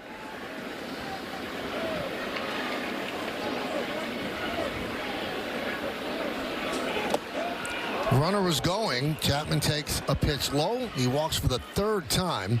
And Hamilton opens up the 5th inning with 2 straight walks. After being ahead in the count here, he walks Chapman. Now you're in a mess. Nobody out. 2 men on. Matt Blake takes a walk to the mound. The Sky Predator telecast presented by authority of the New York Yankees and may not be reproduced or retransmitted in any form, and the accounts and descriptions of this game may not be disseminated without the express written consent of the New York Yankees. This is a big day in Yankee history. If you look at the classic Yankee uniform, this was the first iteration of it. On this day in 1912, it was the final home opener at Hilltop Park, where the Yankees initially played before they moved to the Polo Ground. And the Yankees wore pinstripes for the first time with the NY on the left chest. They had a white cap, a blue monogram, blue stockings, and maroon stripes.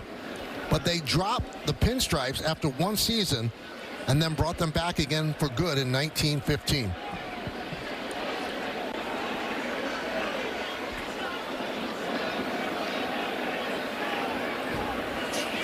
It's funny because there was an apocryphal story that said, well, the Yankees went to the pinstripes because they were slimming and would make Babe Ruth look slimmer. Babe, yeah. But Babe didn't get there till not many years, but a couple years after that.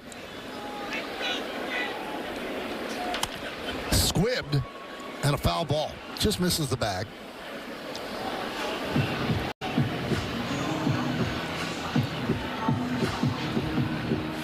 That's the ball you do not want to hit on a cold night like this. And Romo's still like shaking his hands. Give it a little bit more time. Go to another bat, something. Ball off the end of the bat. Ouch. See that left hand, you're opening and closing it, just trying to get some feeling back in it.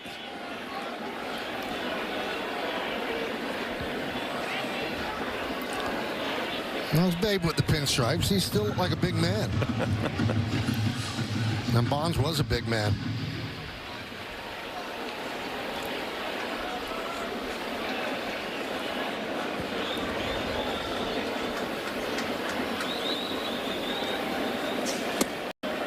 Strike three. Ramos down looking. Big strikeout for Hamilton.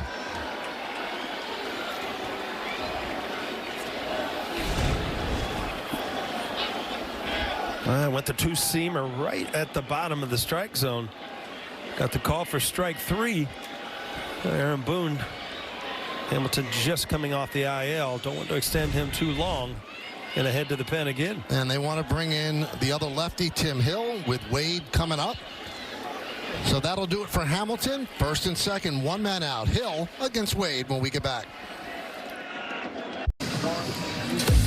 Yankees hockey jersey night is back for 2025. Come out to Yankee Stadium on Friday, April 25th, when the Yankees take on the Blue Jays. First 18,000 guests in attendance are going to receive a Yankees hockey jersey, courtesy of DKNY. Tickets are going fast, so get yours today, Yankees.com. Tim Hill, fourth Yankee pitcher. You see the numbers.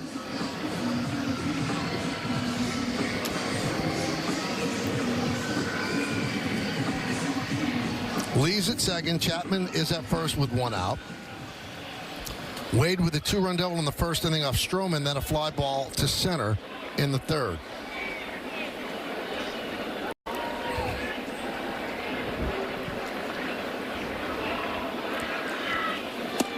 And a strike from Hill. It's kind of funny. I was reading the arm angles, you know, and they gauge them, and Hill is second in baseball. He's at a minus 20 degrees. So, you know, zero would be just straight side arm. So he's minus 20 below that angle. See how he's even below. Well, the biggest in the game is in the bullpen for the Giants, Tyler Rogers. He is minus 61. Unbelievable. That's number one and number two. 20 to 61 degrees below.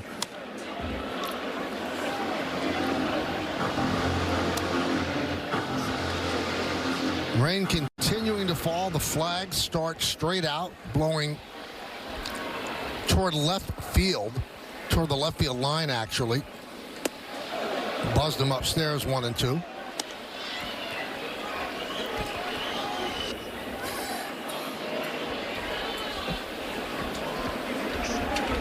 Flores on deck.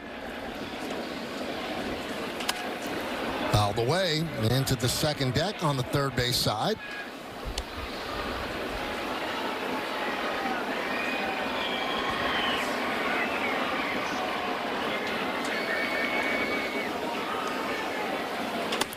Grounded, just foul.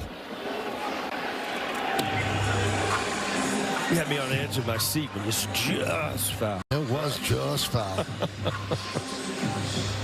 That's a happy fan. He doesn't care about the rain at all. He got a baseball pumped up.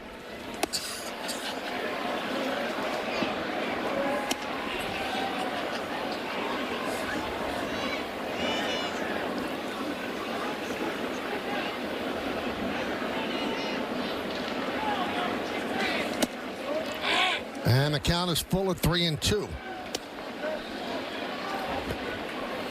Well, obviously Tim Hill is a sinker ball pitcher, gets a lot of ground balls. We'd love to see one right here. Get out of this inning. And he walked him to load the bases. Hill wanted that call. A very close pitch. Will Little didn't see it that way. That could have gone either way.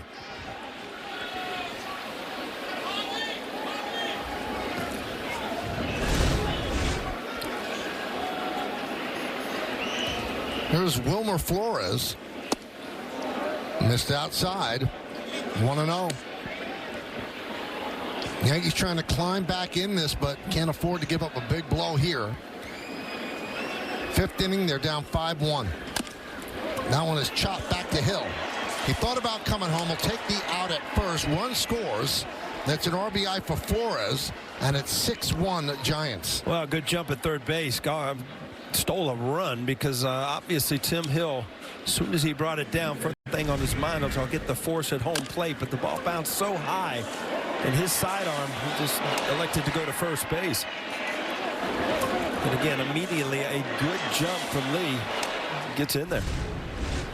Again, you talk about putting pressure on the defense. Hill rushes that throw, and the next thing you know, you got the circus. Everybody running. So second and third now, 2 outs. There's Bailey. And that one gets past Wells. Here comes Chapman. He'll score. Moving to third is Wade, and it's 7-1 San Francisco.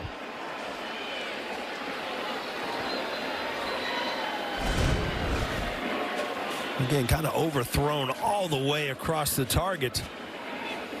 Not much Wells could do.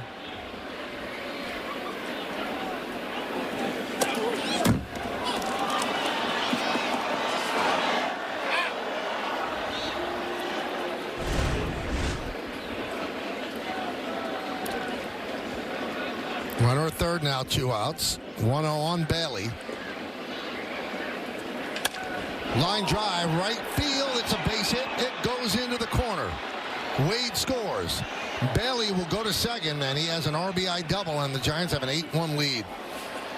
Well, the Giants have kind of broken the game open here with this inning after that little chopper, a wild pitch, and now a solid single double down the line. That ball just ends up in the middle of the plate, up in the strike zone. Something he can handle going the other way from a lefty.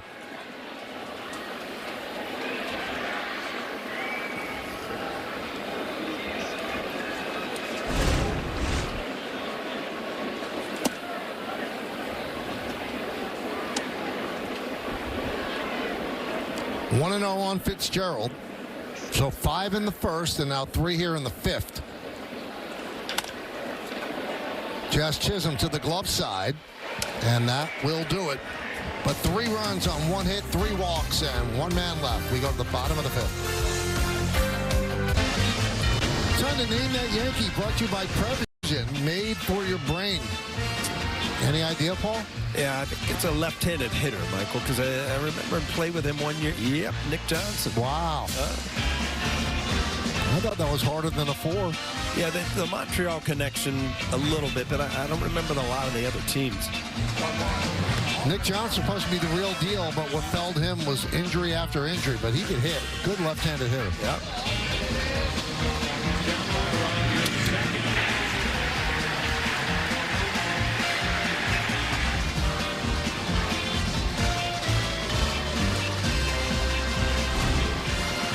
Spencer Vivens takes over, so Robbie Ray will not get a victory because he goes 4 innings. You have to go 5 if you're a starter.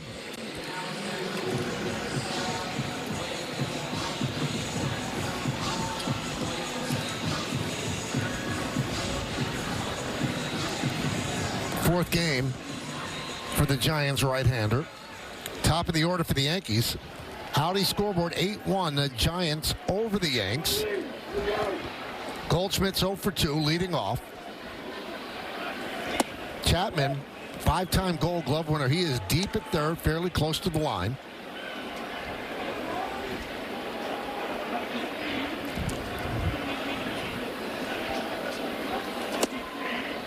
One and one. So Bivens, undrafted out of Division II Rogers State University, went to play pro ball in France. Then signed with a team in the Czech Republic in 2020, but the season was canceled because of COVID. Came back home to the States, bounced around independent ball, the Steel City Slammin' Sammies, Washington Wild Things, West Virginia Power, Charleston Dirty Birds, and the Gastonia Honey Hunters.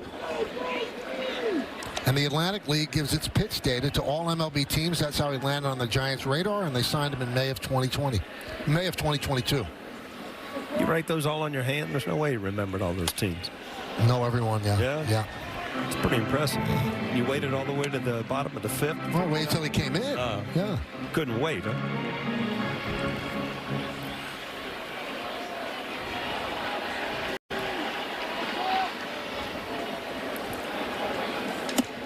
The Gastonia Honey Hunters have a great cap. Is that right? Yeah, I'm assuming. 3-2 on Goldschmidt. Yankees looking for base runners. Strike 3, and Goldschmidt knew it.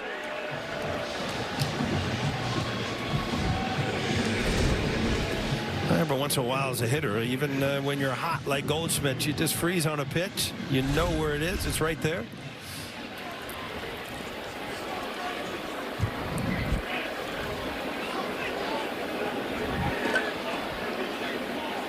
You know, what we've seen in the first 12 games against the Yankees, the teams the Yankees have played have had lefties in the bullpen. A lot of lefties in the bullpen, and they keep bringing them in to match up against the Yankee lefty hitters. But the Giants have just one left-hander in the bullpen, so they're not going to be able to do it. It's just Eric Miller is their only left-hander, so they're going to have to pick their spot when they want to bring him in.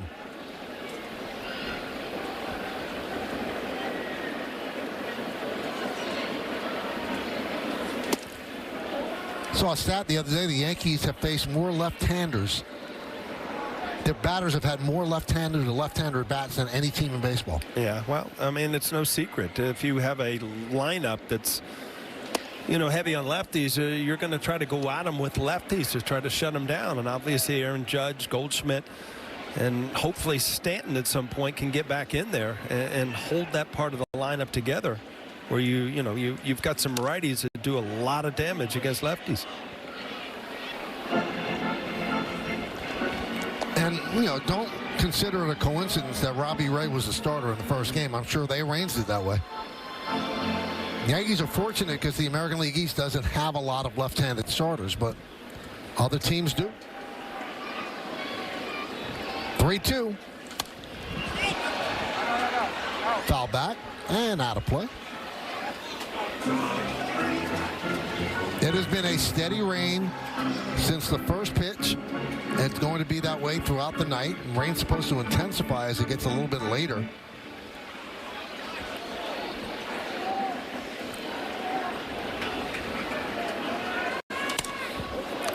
But we said this at the start. Once you start a game in that weather, you're committed to playing in that weather for 9 innings. Now, if there's a torrential downpour, obviously that changes the equation just a bit. But right now, this is the weather that it was first pitch.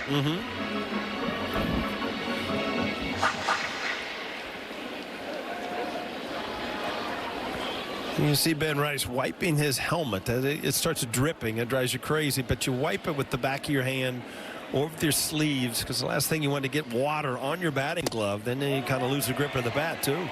Ben Rice works a walk, and that brings up Judge.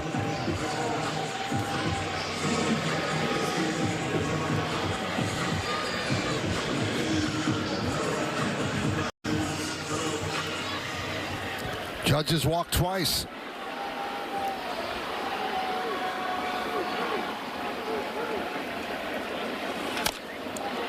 On one. Well, you saw the way Ray pitched Judge, and even with the 5-run lead at the time, he wasn't going to give in.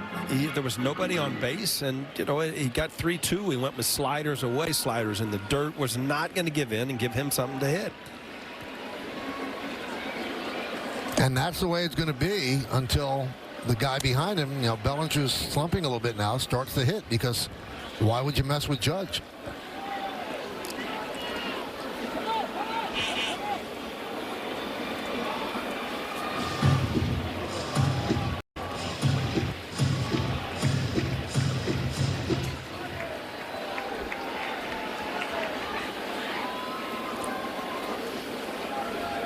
1-1. Changeup, swings through it. 1-2, good pitch. Aaron Judge, watch this back foot in the box. That's a full hack, and then it kind of just slips. So it's actually his front foot that slips. That's the last thing you want to see a hitter do.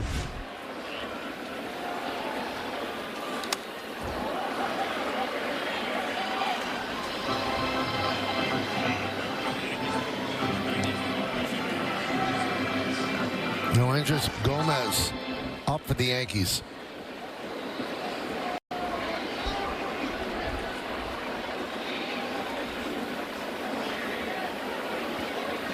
And the 1-2. Inside, 2-2.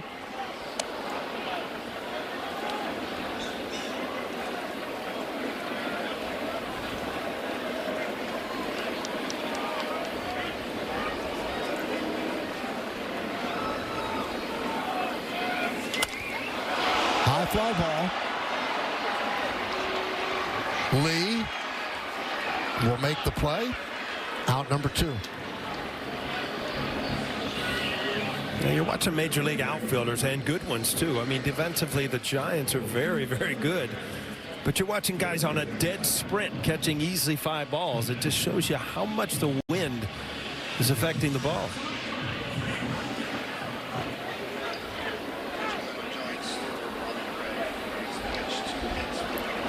So here is Cody Bellinger. He struck out, and a fly ball to right. Ben Rice is on first. Yankees down 8-1. We're in the bottom of the 5th inning. This game is 1 out away from being an official game. 5 full. Pitch inside.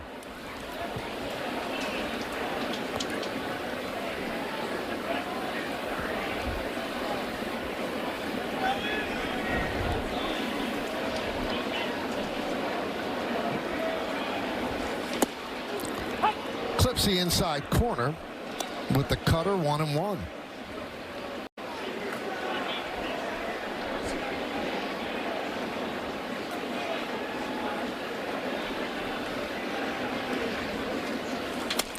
Foul back to the screen. 1-2.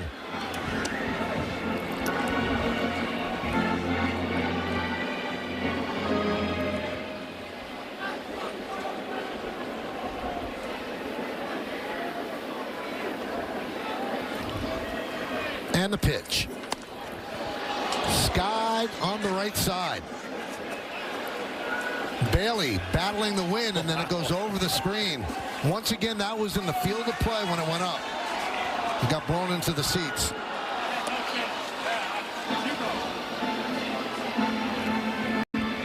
You can only shake your head. Yeah, I mean, first of all, you're like, this is going to be a tough play. Who's going to take this one? And then it's 10 rows back. If you look at the big flag out in left center field, it's blowing straight in toward home plate right now.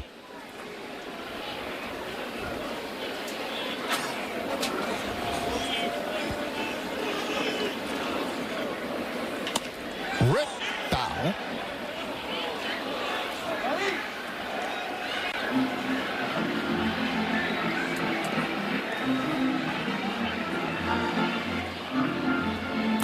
See, that's a good guy, right? Even on a cold night, he did the right thing. That is a good guy.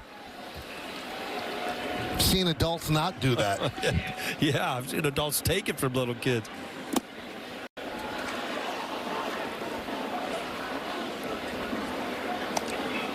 Two and two.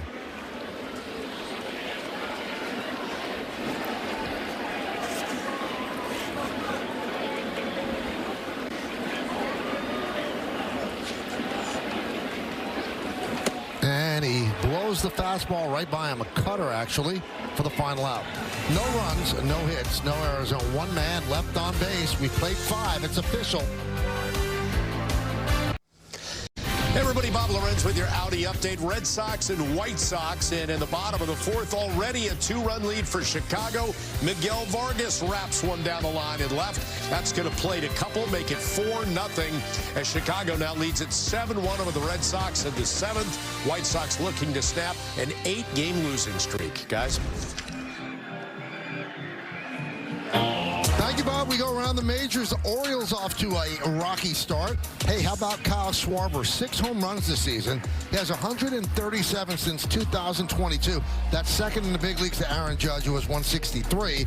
And the Angels off to a good start at 8-4. 3 players with 2 home runs yesterday at the Rays.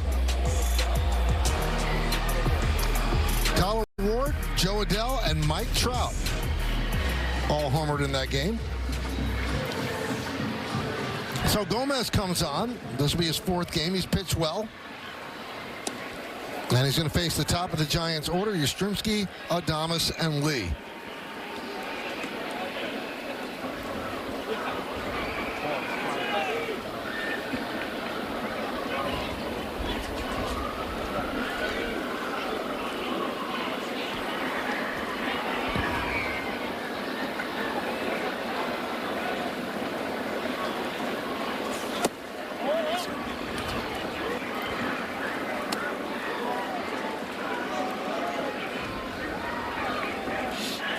Yastrzemski started the game with a double, kind of a portent of things to come in that first inning. Then struck out to end the inning, and then a fly ball right in the 4th.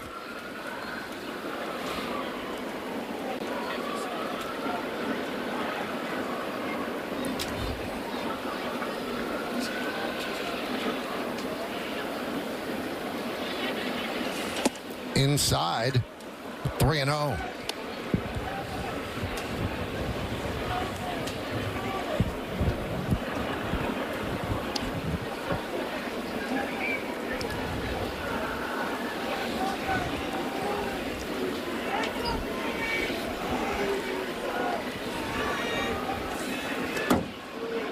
And that's all.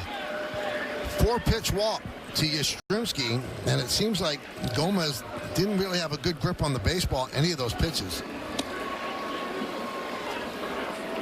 Now, we told you about the Angels game where 3 batters had 2 home runs apiece. Yankees have had only 1 game of that sort with 3 players hitting 2 home runs. May 30th of 1961 at Fenway, Mantle, Maris, and Skowron. Big names. Big names. Big lineup.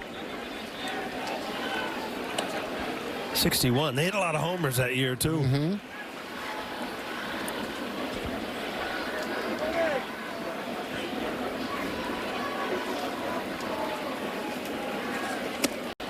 Yeah, he does not have a feel for the baseball right now.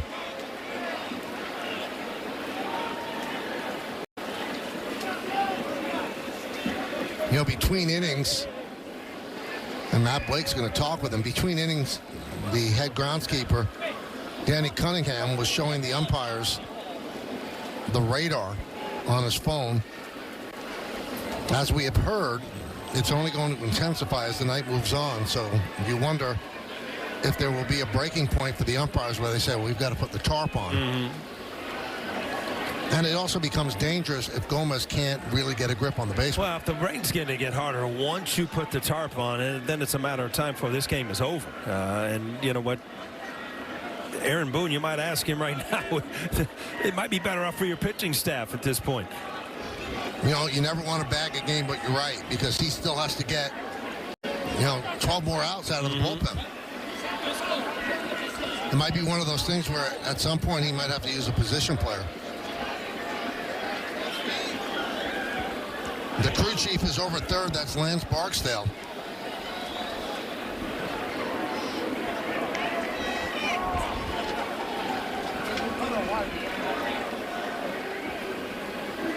Now, before you can use a position player, there has to be an 8-run deficit.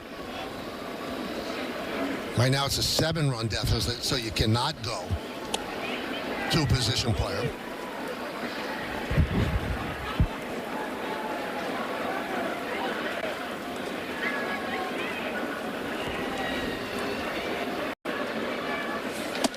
And there's the first strike. Or the other way, you have to be up by 10 in the 9th inning, up by 10, or down by 8 at one point, or extra innings. Used to be able to use it whenever you want it, but they thought it was making a mockery of things, and Willie Adames works a walk. We told you about Adames meeting Jeter. We had a camera there. And watch when he turns around, Paul. This is the best part.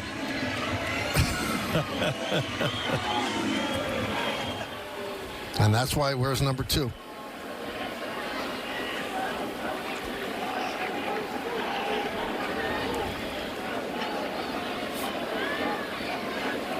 Eight runs on 6 hits for the Giants, 1 run on 2 hits for the Yanks.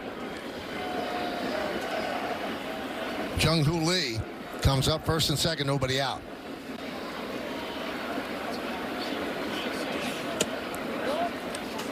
Curveball misses.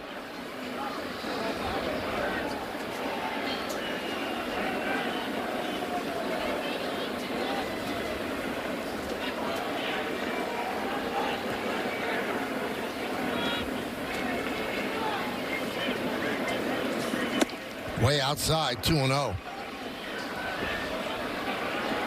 Gomez has pitched so well in the early going whenever they called on him, and this is kind of unusual for him to pitch this way, and you can say that weather has to play a bit of a role, but everybody's dealing with it.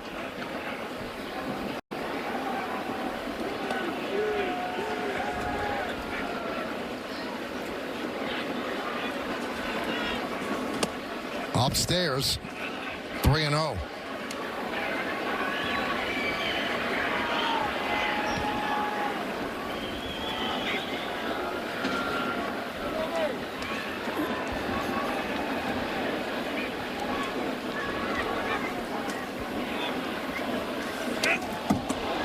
Almost hit him, goes to the backstop. It's a walk, so 3 straight walks by Gomez. And now Lance Barksdale is going to walk toward the mound. I'm not sure what you could do here, Paul.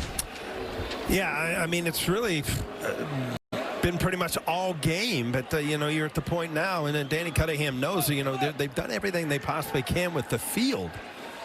It really doesn't look that bad, but you see the wind, the rain. I mean, how much more can you say? It's just a bad night. I think the umpires have to discuss, is it safe for batters now? He cannot control the baseball, and that's why they're meeting on the mound.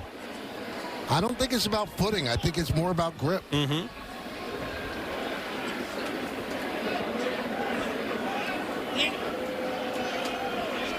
I think he's not calling for the tarp. I believe he's calling Danny out to talk.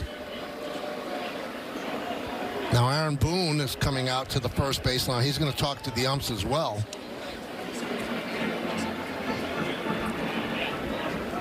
Really, there's no way to make this pretty. Miserable conditions from the very first pitch. It's cold, it's windy, it has been constantly raining, and we explained it. This is Major League Baseball, obviously wants every team to play every team, so they have interleague play, but that means that a team from the other league, other than the Mets, is going to come in once, or you're going to go there once, and it's imperative to get those games in because they're hard to make up. It's hard to find those off days where the teams share an off day and they're within the same vicinity. So it's a product of the schedule, and when the Yankees have been playing most of their series except for the Detroit series are interleague games, so they've had to get those in. And you saw Aaron Boone. I mean, he was not just having a normal conversation. He's not happy about what's going on here.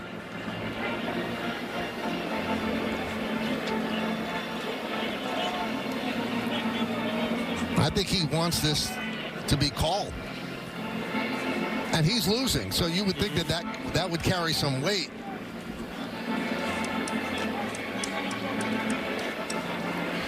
I could see if it was Bob Melvin saying that. He was okay, he wants to end this game because he's got to win, but Aaron Boone doesn't want to get anybody hurt, and certainly doesn't want to burn out the bullpen any more than it's been burned. When your starter gives you 2 innings in the first, or 2 outs in the first inning, you're in for a long, long night with the bullpen.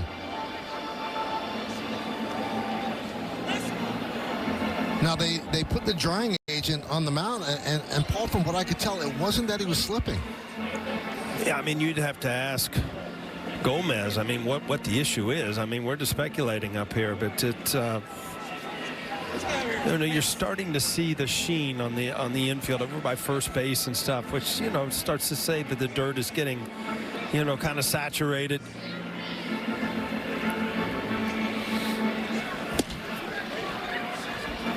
Well, I wouldn't feel comfortable if I was a Giant digging in right now.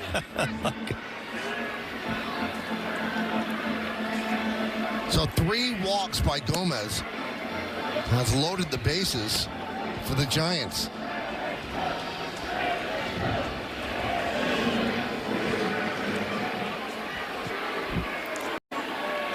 Here's Matt Chapman. He's walked 3 times. An announced crowd of 35,286, but that's not the amount of people in this ballpark right now. That's tickets sold. That was the amount of people on the Deegan today when I was driving in. It was not a fun day on the Deegan. I think they were all coming here.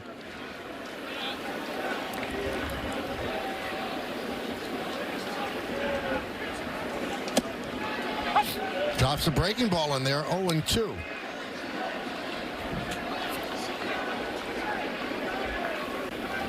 Yankees play the infield back, looking for 2, not trying to cut off the run here. Did he go? Yes, he did. So Chapman strikes out against Gomez.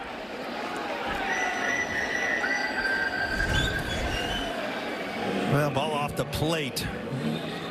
Can't really tell from that angle, but we're able to here. Yeah, he definitely went. Here's Elliot Ramos.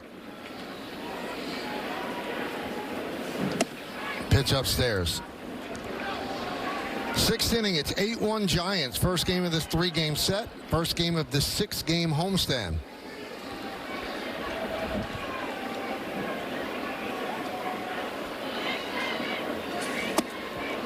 So of Gomez's first 13 pitches, 12 were balls.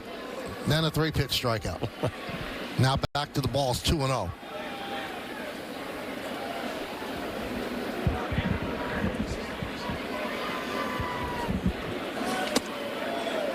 Clips the outside corner. Gomez doesn't want to give up runs. That's on his ERA right now. He wants to get out of this.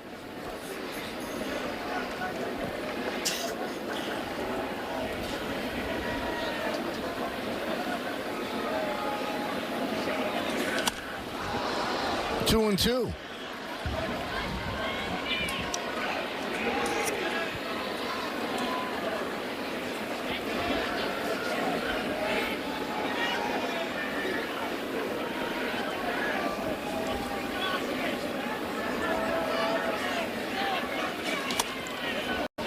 Foul back.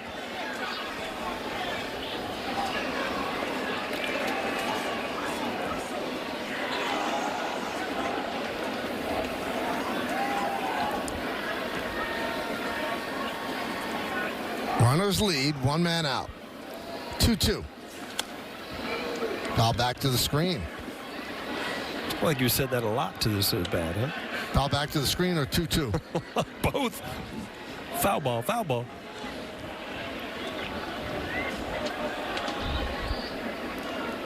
Ten walks by Yankee pitching. 2-2. Foul back. To the screen? To the screen.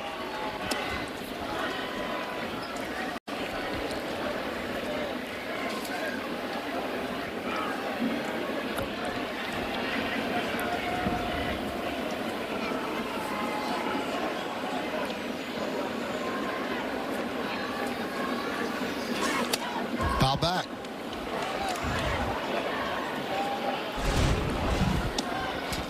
That strikeout of Chapman, the Yankees' 6th strikeout of the game. It's brought to you by Audi and the 2025 Audi Q6. Visit your local Tri-State Audi dealer today. This will be the 9th pitch of the at-bat.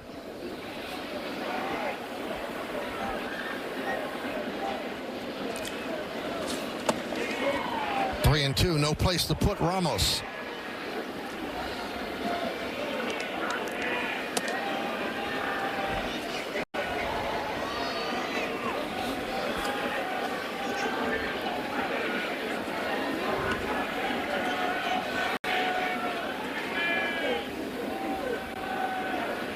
And here's the payoff. Another foul ball. This is one of those CBS receipt at-bats. That one didn't hit the screen, though, Mike. No.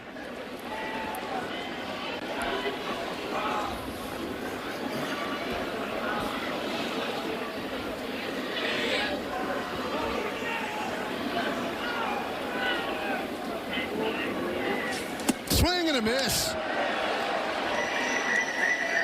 So Gomez dialed it up to get a strikeout. 2 away. Well, Ramos went out of the strike zone. Swung underneath this ball, was clearly high. 11 pitches. Finally got the strikeout.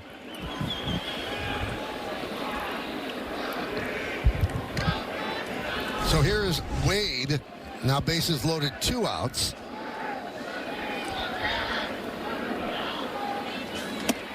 And a strike.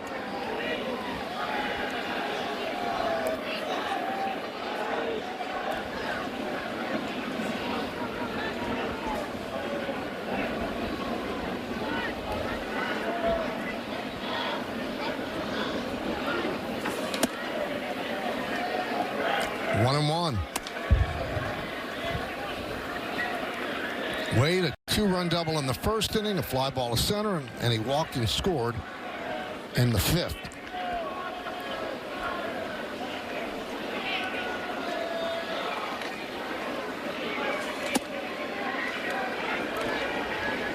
Changeup was high. You know, his fastballs have been 89. His changeup is 86. That's not really enough of a separation.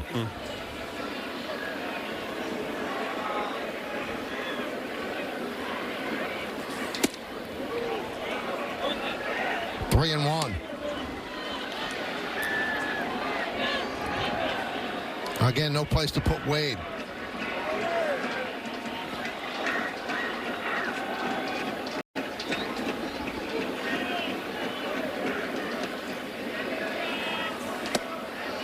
Three and 2.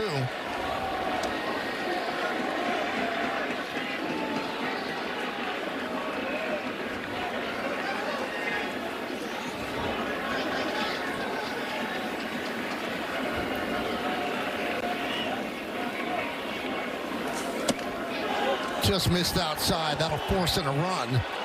9-1 Giants, an RBI for Wade. 4 walks in the inning for Gomez.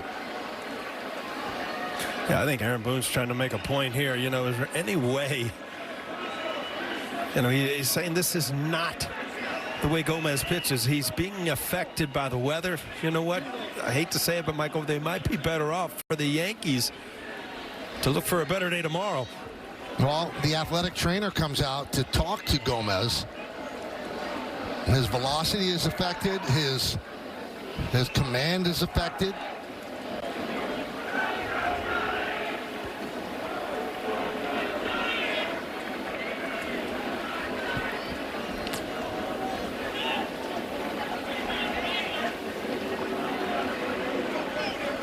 It's a tough call for Boone. He doesn't want to use another guy in the bullpen.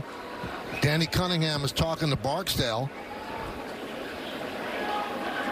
But right now it's an 8-run deficit, so they could use a position player. But do you want to have 3 innings of position players? The game would get out of hand. It would almost be farcical.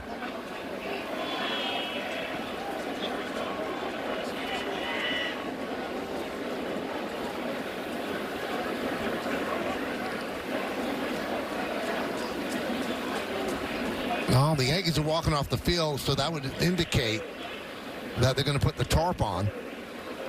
Yeah, I think Danny Cunningham has a radar, and you know, if you've got another heavier shower coming anytime soon, I mean, you're better off just if you're Aaron Boone. I know you never want to just lose a game, but you're better off saving your bullpen and going into tomorrow. I hate to say it. And the fact that it's the manager of the team that's losing is saying, let's bang this right now. Now, Bob Melvin wants an explanation as well, but he's winning. So if it's called right now, he gets a win. You know, Bob Melvin's probably saying, you know what, we've been playing in this all night. You know, we put ourselves in this position. Let's spend their bullpen. Yeah, that's a good point, too. He'd like them to use more pitchers because that impacts tomorrow's game and Sunday's game.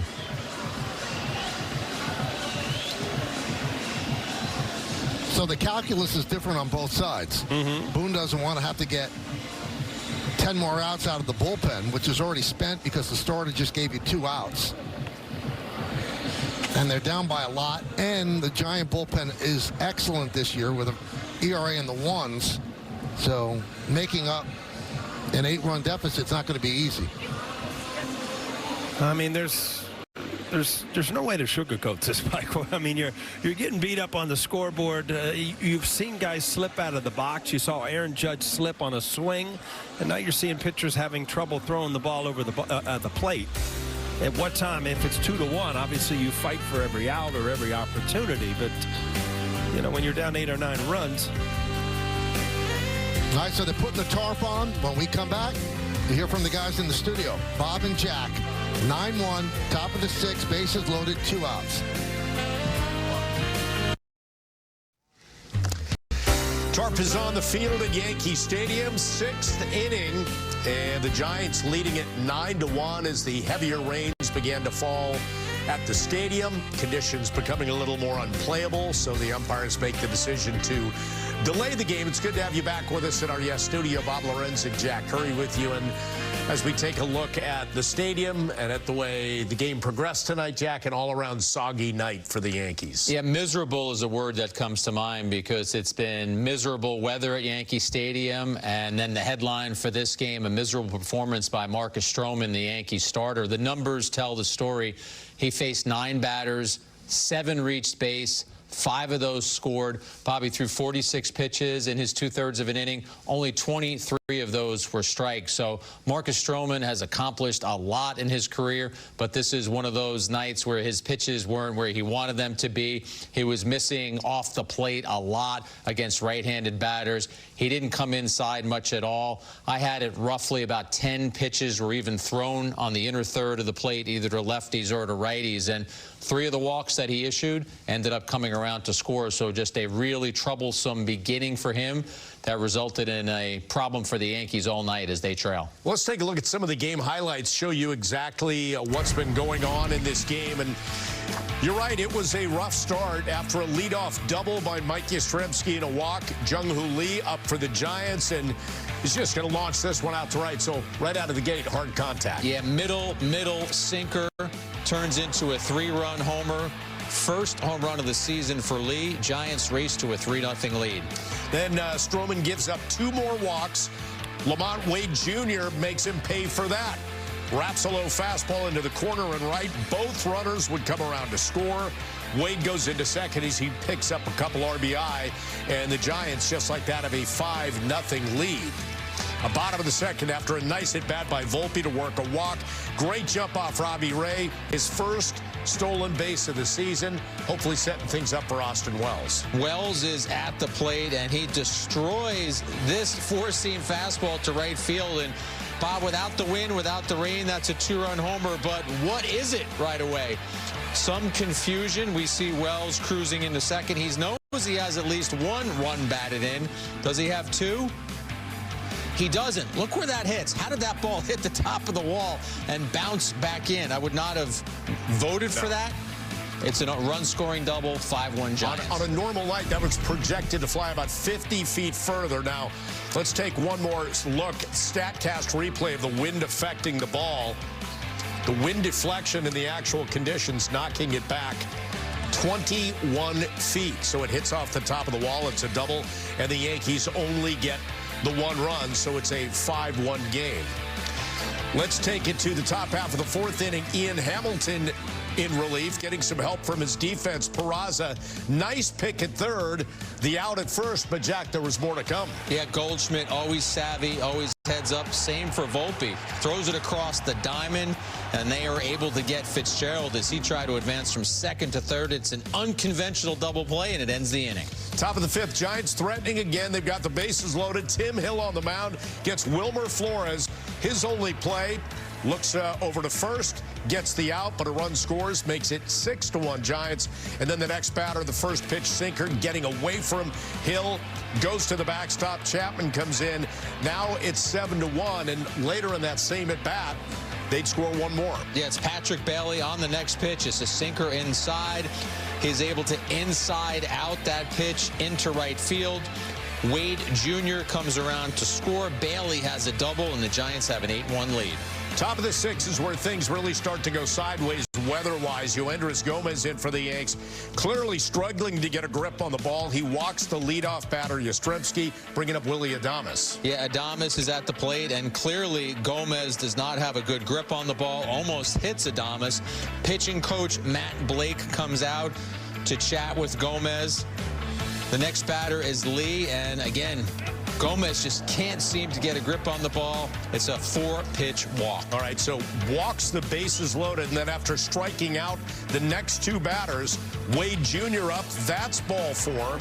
So he walks in another run. That makes it 9-1 Giants. And again, they come out to have what looked like it could be sort of an injury conversation about what's happening out there. Aaron Boone also wanting to get the latest on the weather. Danny Cunningham will share that with the umpires. So, Jack, this is where they have to make a decision. Is the field even playable? Yeah, and as this game is moved in a lopsided direction, we're trying to read the lips of Aaron Boone and maybe reading his mind a little bit. You saw some conversation between he and the umpires.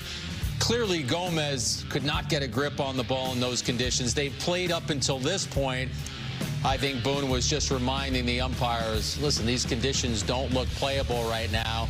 And perhaps even at this point, with where the Yankees are with their pitching, you would probably take the end of a game more than you would take those extra at-bats.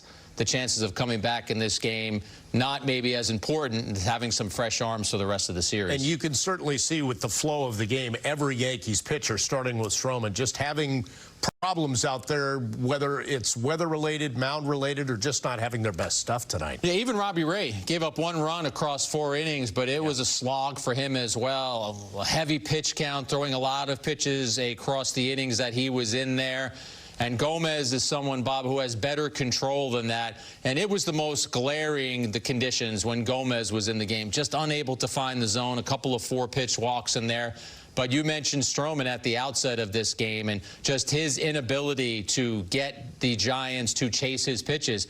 He was throwing pitches off the plate to righties, and they weren't chasing them. And when he had to come back in the middle, that's where they did some damage. Let's take our first break here on our rain delay coverage. Our second rain delay. The game began with about a 26-minute rain delay, and we're in a rain delay again, top of the 6th, with the Giants leading 9-1. Stick around.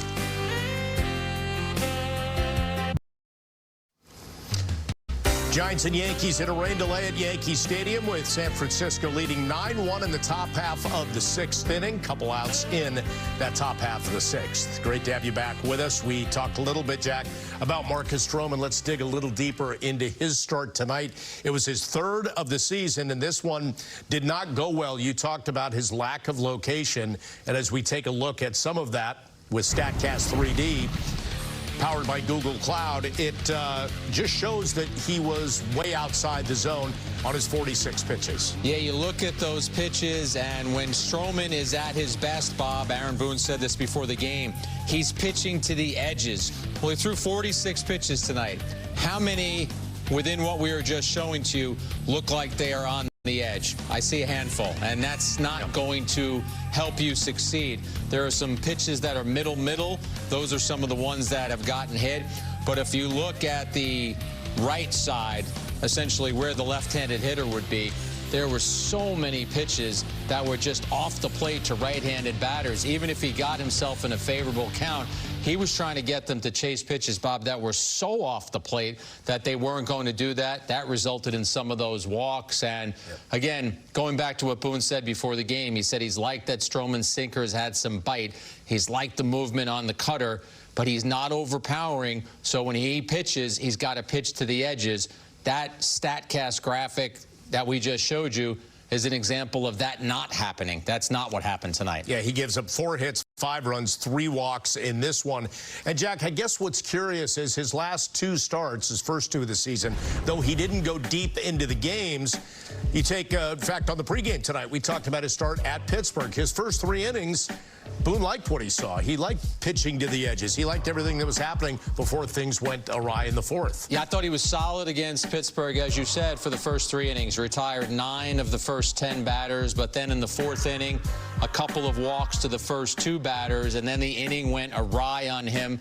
Sometimes when a pitcher is struggling and issues a couple of walks, David Cohn has used the phrase, you get a little bit scared out of the strike zone. And I think that inning got a little bit away from Stroman against Pittsburgh. He gave up 4 runs. But tonight was just a different animal, unable to get out of the first inning. And everything you do as a player gets evaluated by your team. And as the Yankees are moving forward and needing to make decisions about their rotation, Clark Schmidt is coming back.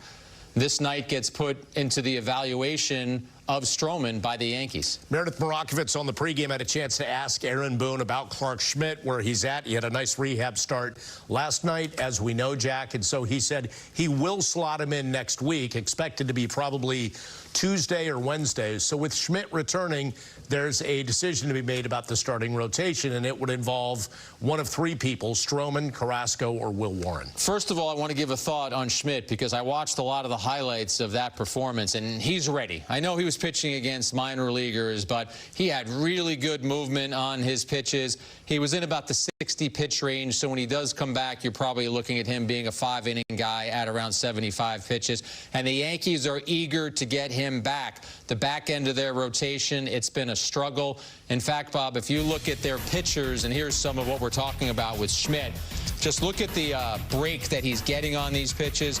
Again, whether it's major leaguers or minor leaguers, when you're feeling good about your pitches, you're getting that kind of movement. But they've got Fried with an ERA of 1.5. The rest of the rotation has an ERA of 7. So there are questions that need to be addressed. You bring Schmidt back, who gets jettisoned? It's a great question. Warren has an option. Carrasco is someone that had a good spring, but it's been a struggle out of the gate. Now Stroman, after 2 starts where he gave the Yankees a handful of innings, now this one he doesn't get out of the first inning. So it is a question that the Yankees are going to have to answer. They're going to have to weigh who do they think gives them the best chance to win. That's really what every roster decision and transaction should come down to. It's a no-brainer that Schmidt will be back, but then they have to decide who is the pitcher that gets pushed aside. All right, so those wheels turning over the course of the next week. Now you expect, depending on what happens with tonight's game, wheels could be turning bullpen-wise over the course of the next 24 hours. Here's why as we take a look at the bullpen graphic tonight. It went to Ryan Yarbrough, who gave them 2 2/3 innings of scoreless baseball tonight, 48 pitches. Then Ian Hamilton came in, gave up a couple runs. Tim Hill gave up a run, and then Yoendris Gomez, we saw having all kinds of problems with the mound and the weather and his control as he walked 4 batters and walked in a batter. So you've already burned 4 relievers tonight. Now you're sitting here in a rain delay. I was about to say you've burned 4 relievers in a game that is not officially over yet. We'll see if they ever end up taking the tarp off and they come back. But that's why from a Yankee perspective, you never want to give up on a game. You always want to believe that you can come back. But I do think some of what Aaron Boone was doing when he was out on the mound checking on Gomez and having distant conversations with the umpires was just pointing out, hey, these playing conditions have probably gotten to the point where you can't move forward anymore because he is concerned about his pitching going forward. The Yankees do have Warren going for them tomorrow. They've got Rodon slotted for Sunday. Well, Warren is a young pitcher who still doesn't have a win at the major league level. It's not as if the Yankees are anticipating him pitching 7 innings tomorrow. Leiter Jr., Weaver, Williams, all haven't been used tonight.